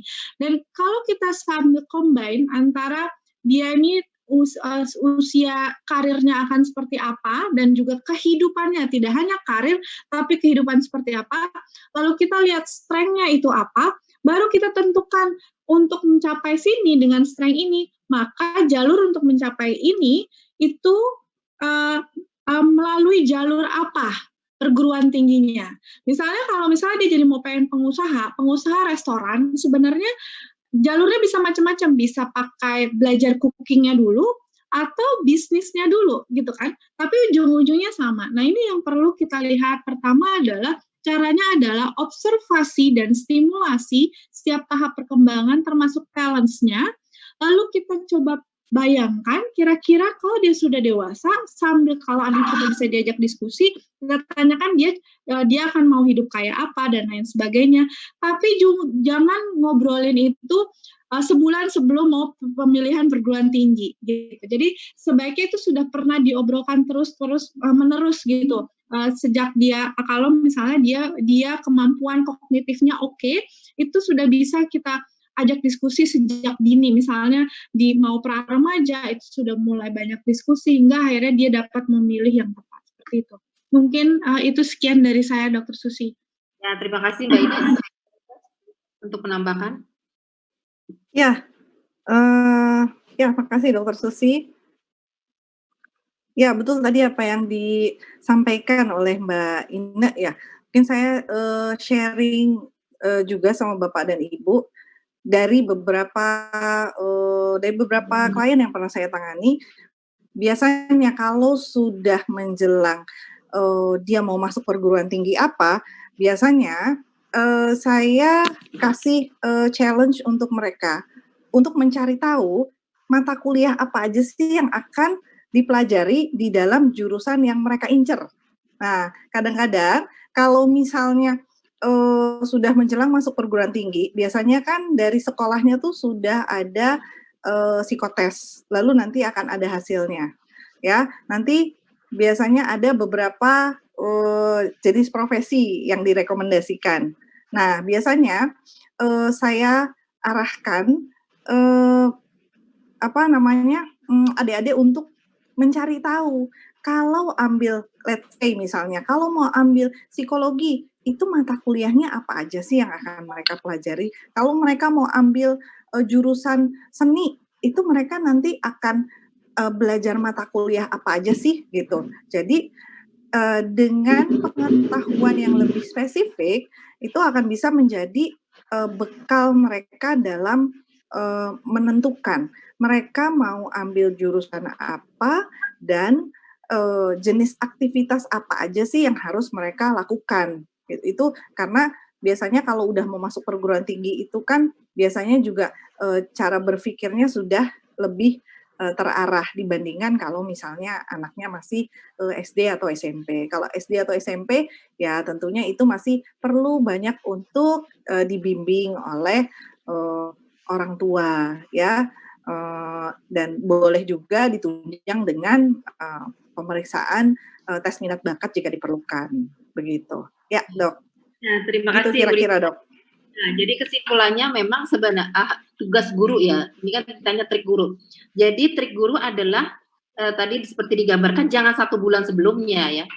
Biasanya orang tua juga datang 1 bulan sebelumnya, datang untuk tes IQ anak-anak atau tes untuk minat bakat untuk ke arah perguruan tinggi. Nah, harusnya sekolah itu jadi sebagai seorang guru melihat anak ketika mulai masuk sekolah, ya kan? Mbak Ida dan Mbak Rika. Jadi masuk sekolah dia sudah dilihat bagaimana bakatnya, bagaimana kemampuan setiap anak ya, anak didiknya. Nah, baru kita lihat stimulasi dengan berbagai macam, ya kan? Nah, itu kan dalam rangka melihat peminatan mereka. Nanti akan kelihatan dari minatnya itu, bakat yang sesungguhnya di mana. Nah, perlunya peran di sekolah adalah memberikan model-model stimulasi. Jadi model-model misalnya ada ekstrakurikuler atau apa gitu kan. Nah, kalau orang tua di rumah biasanya suka mengadakan les-les gitu kan. Nah, itu kan bisa dilihat. Ya, jadi itu kali ya mungkin kesimpulannya ya. Ya, Mbak Rika sama Mbak Ina. Oke, nah sekarang ada lagi pertanyaan dari Bunda Tati. Anak-anak zaman sekarang suka sekali main gadget. Apakah ada sisi positif yang bisa kita ambil dari gadget tersebut yang dapat meningkatkan bakat minat anak? Kira-kira apa bentuknya? Nah, siapa yang mau jawab duluan nih? Mbak Rika dulu mungkin. Oke, ya Dok.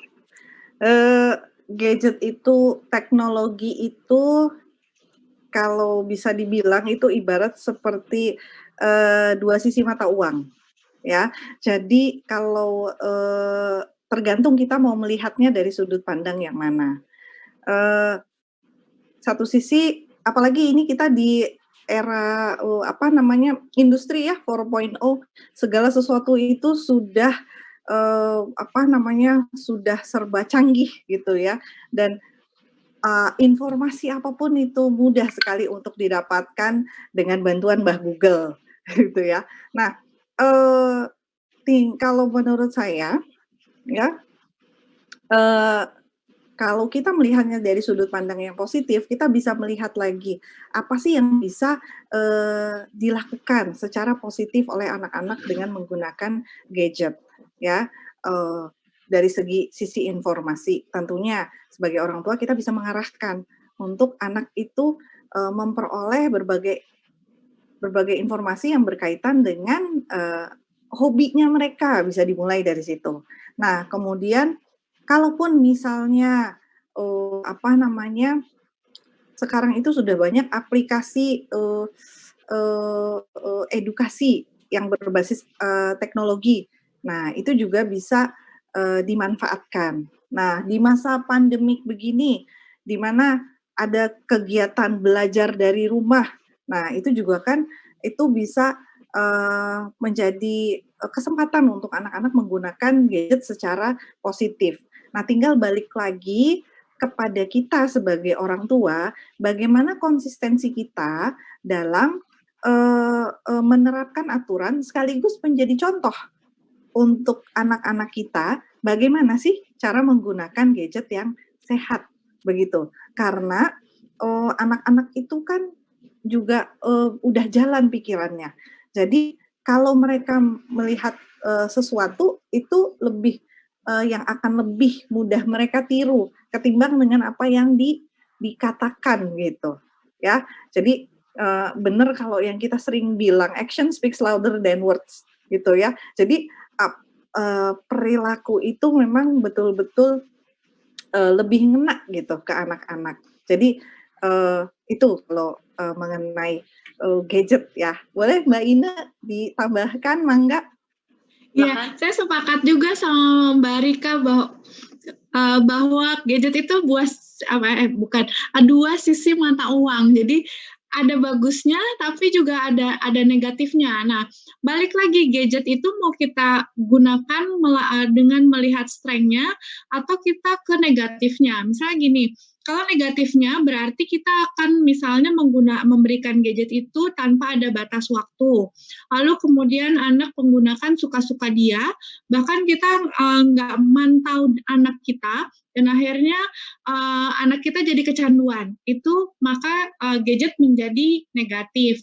Kalau yang positif, benar kata Mbak Rika tadi, kita lihat ada banyak edukasi yang sebenarnya bisa juga untuk meningkatkan minat bakat. Misalnya tadi, kadang bahkan gadget bisa menjadi sumber untuk menstimulasi anak. Oleh karena itu kita perlu tahu dulu nih aplikasinya apa. Contoh sekarang misalnya dengan kondisi PSBB ada banyak misalnya cooking class atau menggambar kelas drawing class itu dengan webinar itu udah mulai ada. Atau misalnya ternyata tadi kalau misalnya dari talent mapping ada desain nih, jangan-jangan anak saya cocok nih desain, mungkin kita bisa memberikan anak kita pakai Canva atau misalnya lihat fotonya, dia fotonya bagus nggak ya? Nah gitu, digunakan gadget itu untuk memfoto. Atau misalnya kalau mau nonton, dia nonton apa nih? Ternyata dia suka banget sama yang analisa-analisa, lalu kemudian tebak kata yang logis yang kita juga nggak ngerti gitu ya. Kadang ternyata dia sangat logik sekali. Dia banyak menggunakan gadget untuk main game tersebut atau YouTube-nya tentang sesuatu yang edukatif. Misalnya tentang animal, lalu kemudian tentang tanaman dan lain sebagainya. Nah, itu bisa menjadi sarana yang positif juga karena kita sudah zaman yang berbeda. Namun tetap ada boundariesnya, yaitu berapa durasi jamnya, lalu kemudian kita cek YouTube-nya udah restricted mode atau belum gitu. Nah, ini juga cek nih Bapak Ibu, YouTube-nya udah restricted mode belum? Jadi supaya yang tidak boleh dilihat jangan terlihat gitu.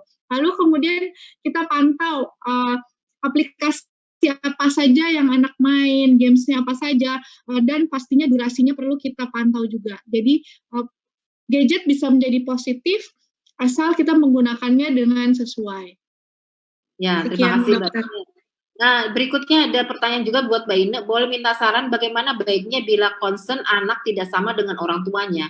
Jadi orang tuanya agak susah untuk mendampingi atau mensupport si anak karena kurang ngerti.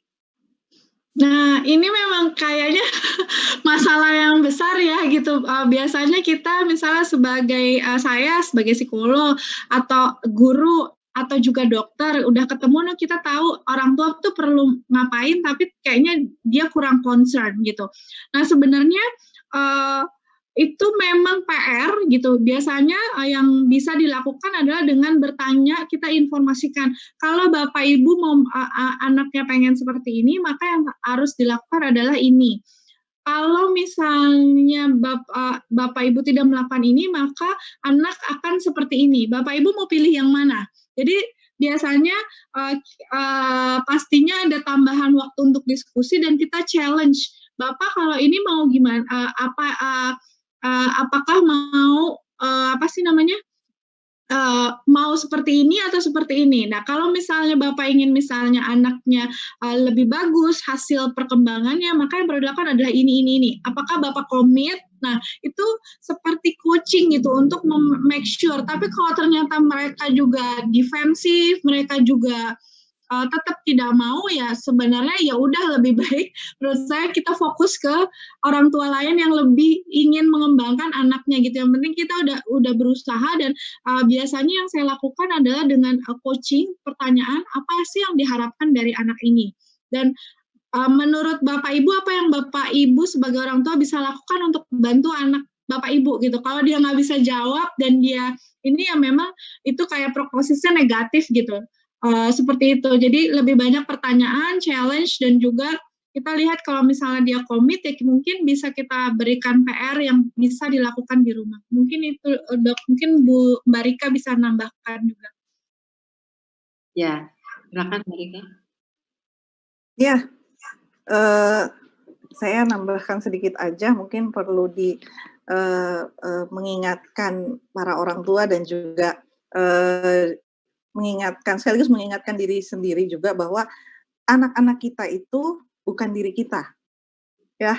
Jadi tidak selalu kita punya minat ataupun bakat yang sama. Jadi balik lagi bahwa mungkin ada yang perlu untuk dikomunikasikan lebih dalam, apa sih keberatannya dari sisi orang tua jika anak itu menjalani hal tersebut, apa sih yang beratnya untuk memberikan support kepada anak. Karena kalau menurut pandangan saya, untuk mensupport itu tidak berarti orang tua harus punya minat yang sama dengan anak, begitu ya. Karena support itu bisa diberikan dalam berbagai bentuk.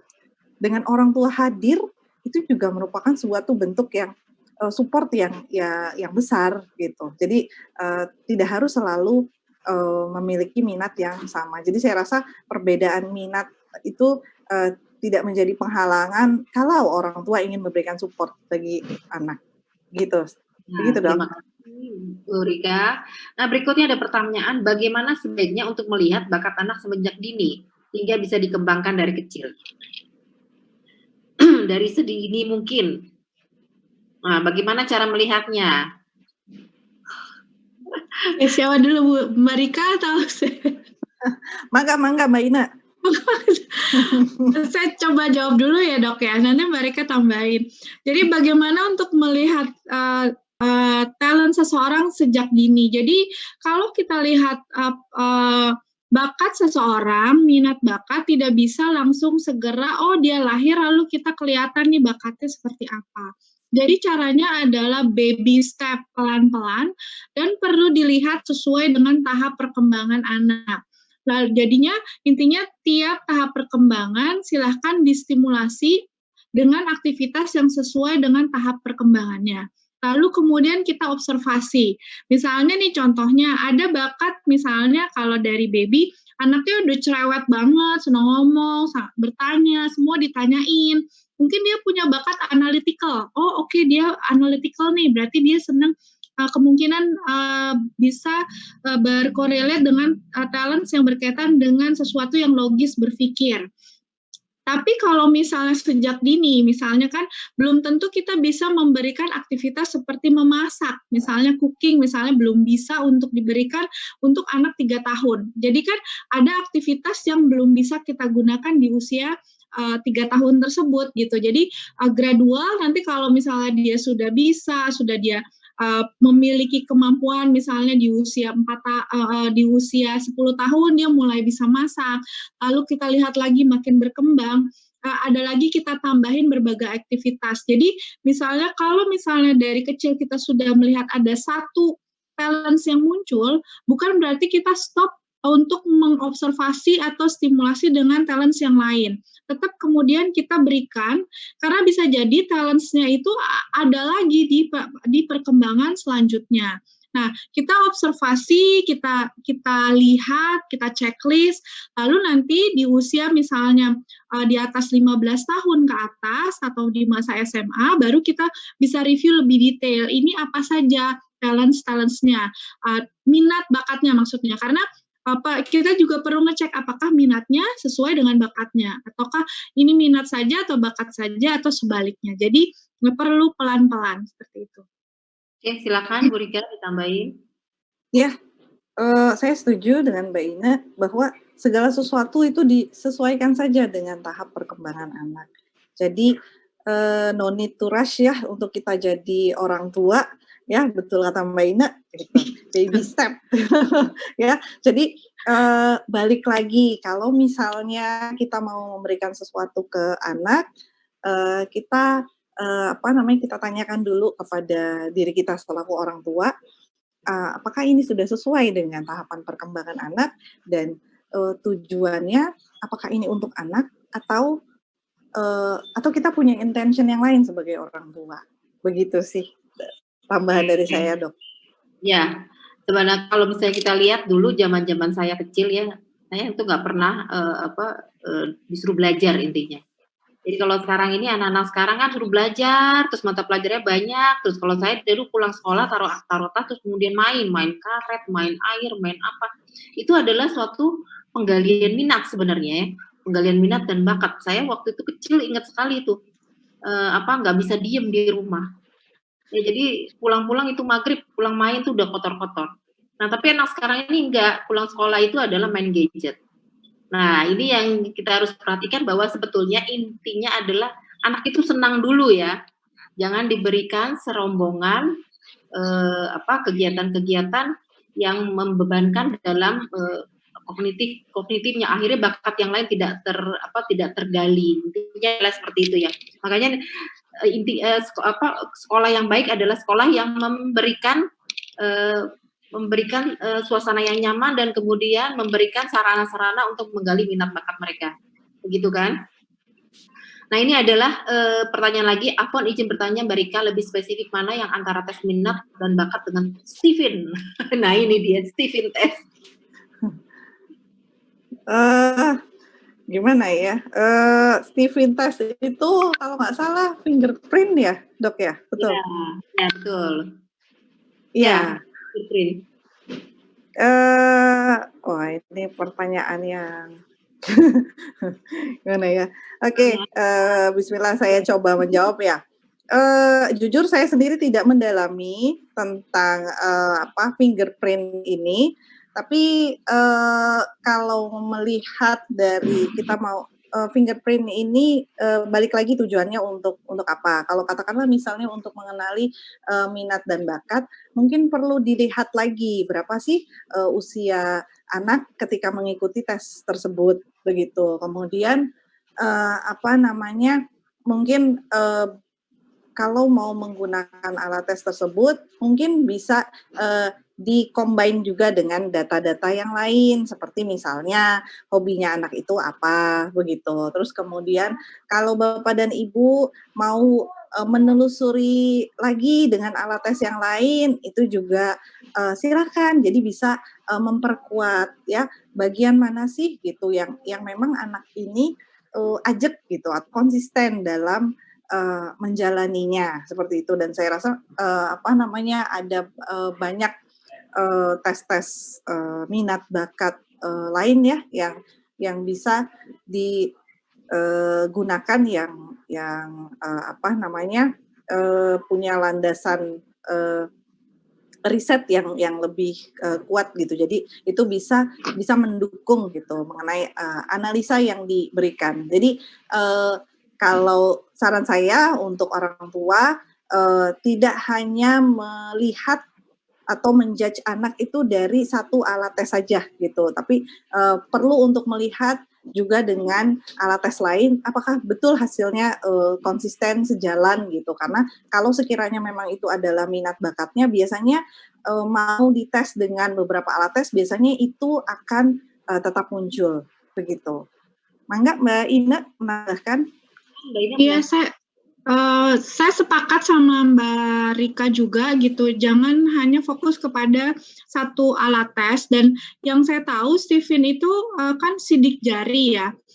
Sidik jari berarti kan sesuatu yang nurtur. Sementara kalau minat dan bakat sebenarnya tidak hanya dipengaruhi oleh nurtur, tapi juga nature. Jadi banyak orang tua yang akhirnya ketika sudah tes sidik jari, kemudian fokusnya ke itu aja, dia tidak melihat bahwa ada tes lain yang juga perlu untuk dicek, yaitu misalnya intelijensi anaknya juga, lalu kemudian selain itu juga naturnya, minat bakat itu kan juga dipengaruhi oleh nature. Nature itu kan berarti berkembang, baby step tadi yang tidak bisa langsung ada berdasarkan hasil dari fingerprint test tadi atau Stephen misalnya produknya gitu. Jadi menurut saya benar seperti Mbak Rika, intinya adalah gunakan berbagai alat tes untuk mengkonfirmasi dan kemudian lakukan stimulasi dan juga observasi setiap tahap perkembangan anak seperti itu.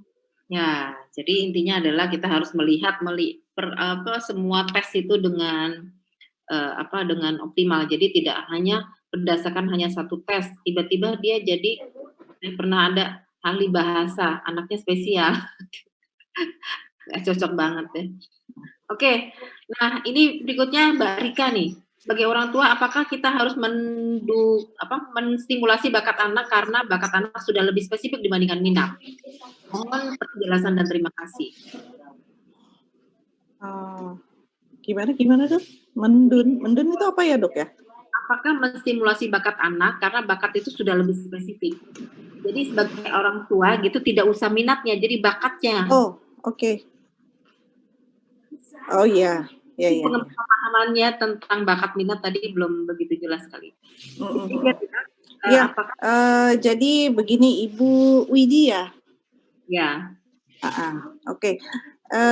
Idealnya ya Bu ya antara minat bakat itu selaras begitu. Tapi biasanya sih Bu antara minat sama bakat tuh cenderungnya sih selaras. Nah, saya sendiri kurang paham juga ya kalau misalnya bakat anak itu lebih spesifik dibandingkan minat. Biasanya kalau udah bakat maka itu menjadi minat anak.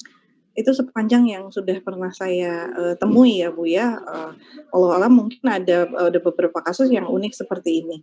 Tapi yang pasti, balik lagi kita bisa pakai yang, prinsip yang tadi Mbak Ina sudah sampaikan di awal ya, kayak apa namanya, enjoy easy, terus excellent dan earn itu.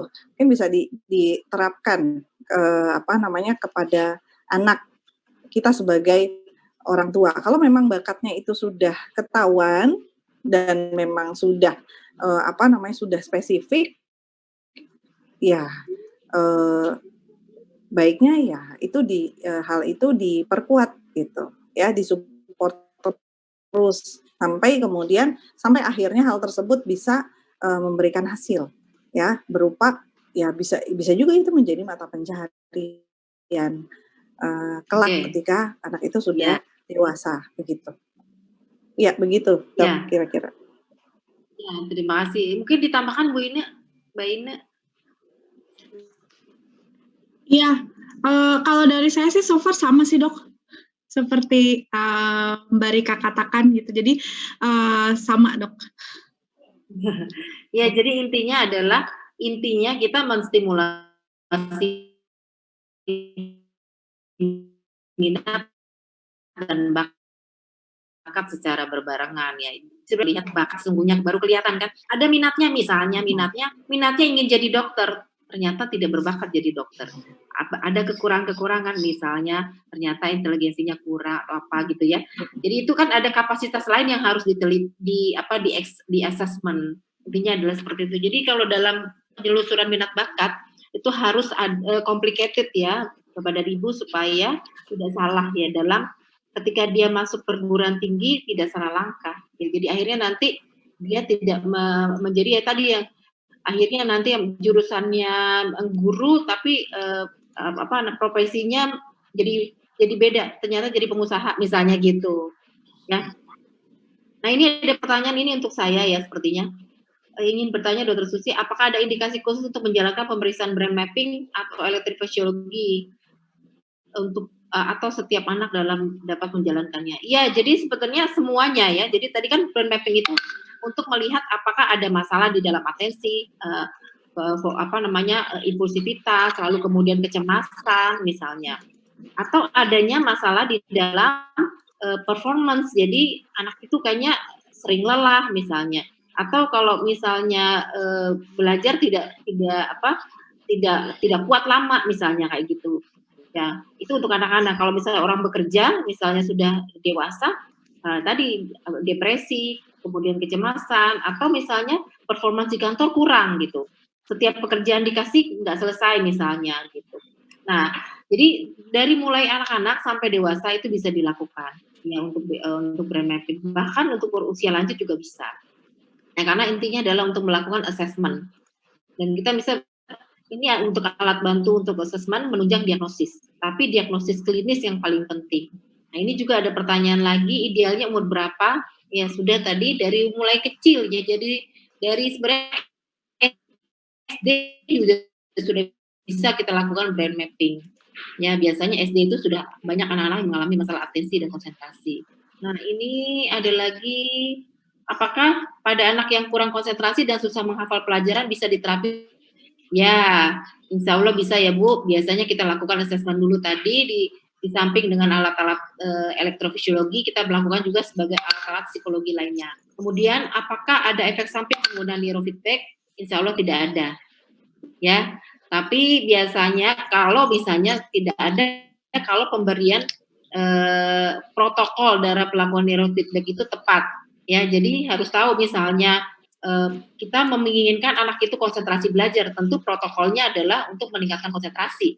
Nah, jangan dikasih protokol untuk relaksasi, nanti yang ada tambah dia nggak bisa konsentrasi. Nah, jadi itu tergantung dari protokolnya dan makanya harus neurofeedback ini harus diberikan oleh tenaga yang memang sudah terlatih. Jadi yang berdasarkan indikasi dari profesional. Nah, ini pertanyaan lagi, selain psikiater, profesi apa yang mendapatkan kompeten untuk melakukan terapi dengan neurofeedback? Nah, sebetulnya kalau di luar negeri sudah banyak dilakukan oleh neurologi untuk psikolog ya. Psikolog itu biasa melakukan juga terapi neurofeedback. Nah, silakan Bapak Ibu, kalau misalnya mau belajar silakan di Talenta Center. Ya, atau mau melakukan terapi juga silakan di Talenta Center. Nah, ini kependekannya dari apa? TOFA. Waduh, tadi nggak ngelihat ya. Nanti dilihat lagi Bu ya videonya ya. Lalu terapi disleksia selain MS apa? Ya kita lihat lagi disleksianya itu apakah primer, apakah sekunder ya, mungkin aja hanya kurang stimulasi. Bisa kita lihat. Disleksia juga bisa terjadi juga pada gangguan disleksia dalam arti yang sekunder, misalnya karena gangguan atensi atau ADHD bisa juga terjadi disleksia. Atau disleksia murni, memang murni. Nah, ini perlu dilaksanakan dengan TMS, tapi bisa juga dibantu dengan neurofeedback. Dan di samping itu juga terapi belajar ya, jadi tentu remedial itu tentu tetap dilakukan. Lalu ada lagi bagaimana caranya untuk menterapi anak yang sudah terlanjur ADHD pada usia 10 tahun. ADHD bisa sebenarnya dideteksi anak pada umur 5 tahun ke atas ya sebenarnya Bu ya. Nah, bagaimana cara menterapi anak? Tentu saja lakukan asesmen terlebih dahulu, asesmen dengan beberapa alat tes, kemudian juga alat tes elektrofisiologi biasanya juga diperlukan. Lalu kita lakukan terapi, apakah dia perlu dengan terapi hanya remedial saja, atau dia misalnya ada strategi pembelajaran khusus, atau ditambah dengan alat-alat elektrofisiologi, dan itu tergantung pada kebutuhan. Bahkan misalnya diperlukan juga psikofarmaka atau obat-obatan untuk meningkatkan atensi. Ya, saya rasa sudah cukup lama, kita sudah hampir 5:30, sudah hampir 2 jam. Ya, jadi materi ini cukup menarik ya. Mungkin satu pesan dari Mbak Ine dan Bu Rika untuk teman-teman semua di sini di pemeriksa, mungkin satu, silakan. Oke, mungkin saya coba mulai ya Dok ya. Pesan saya buat Bapak Ibu semua dan juga para guru, pertama adalah coba kita juga fokus kepada strength atau kekuatan, salah satunya adalah talents. Namun untuk melihat talents, coba untuk observasi dan stimulasi berbagai kegiatan. Jadi anak jangan hanya satu kegiatan saja, berbagai kegiatan yang sesuai dengan usia anak. Dan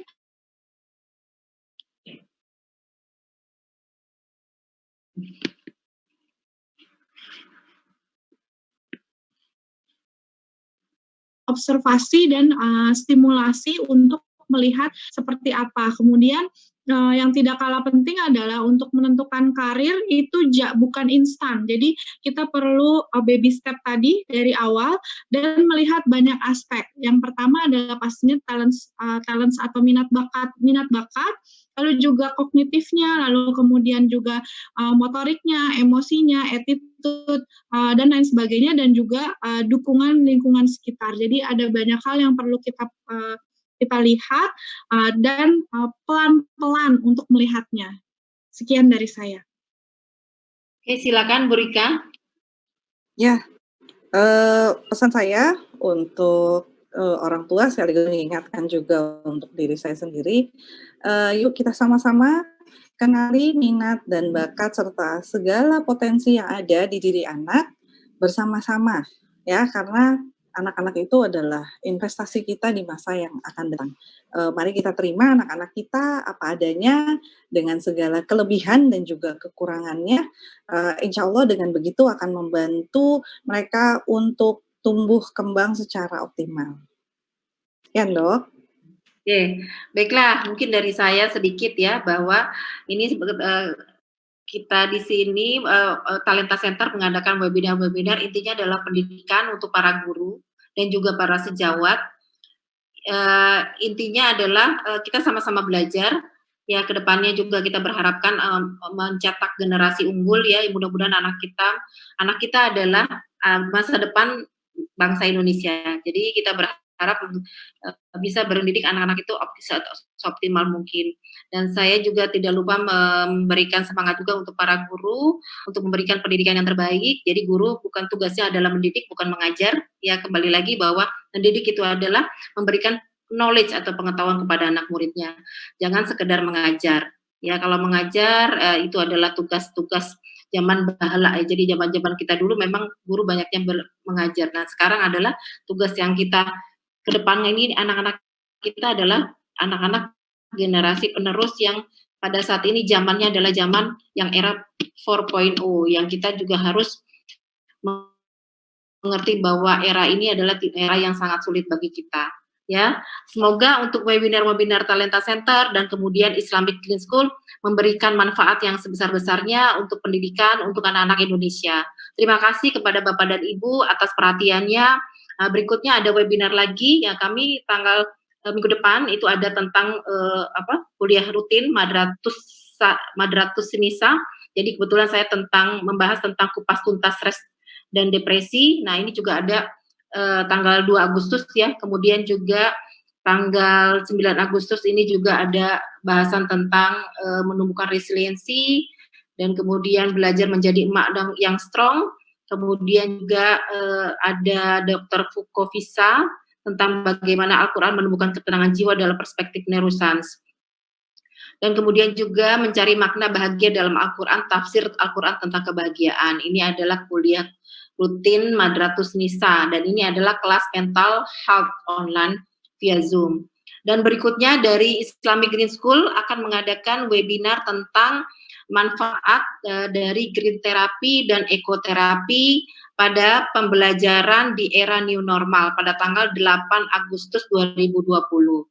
Nah, kami dari Talenta Center dan Islamic Green School senantiasa memberikan pendidikan terbaik untuk Bapak dan Ibu semua. Terima kasih Mbak Ine, kemudian Mbak Rika, dan terima kasih yang teman-teman semua dari host, dari Talenta Center. Mudah-mudahan amal soleh Bapak dan Ibu semua diterima oleh Allah Subhanahu wa Ta'ala. Terima kasih. Wassalamualaikum warahmatullahi wabarakatuh. Waalaikumsalam warahmatullahi wabarakatuh. Terima kasih Dr. Susi, Bu Rika. Ya, sama-sama. Izin pamit semuanya. Izin pamit, terima kasih.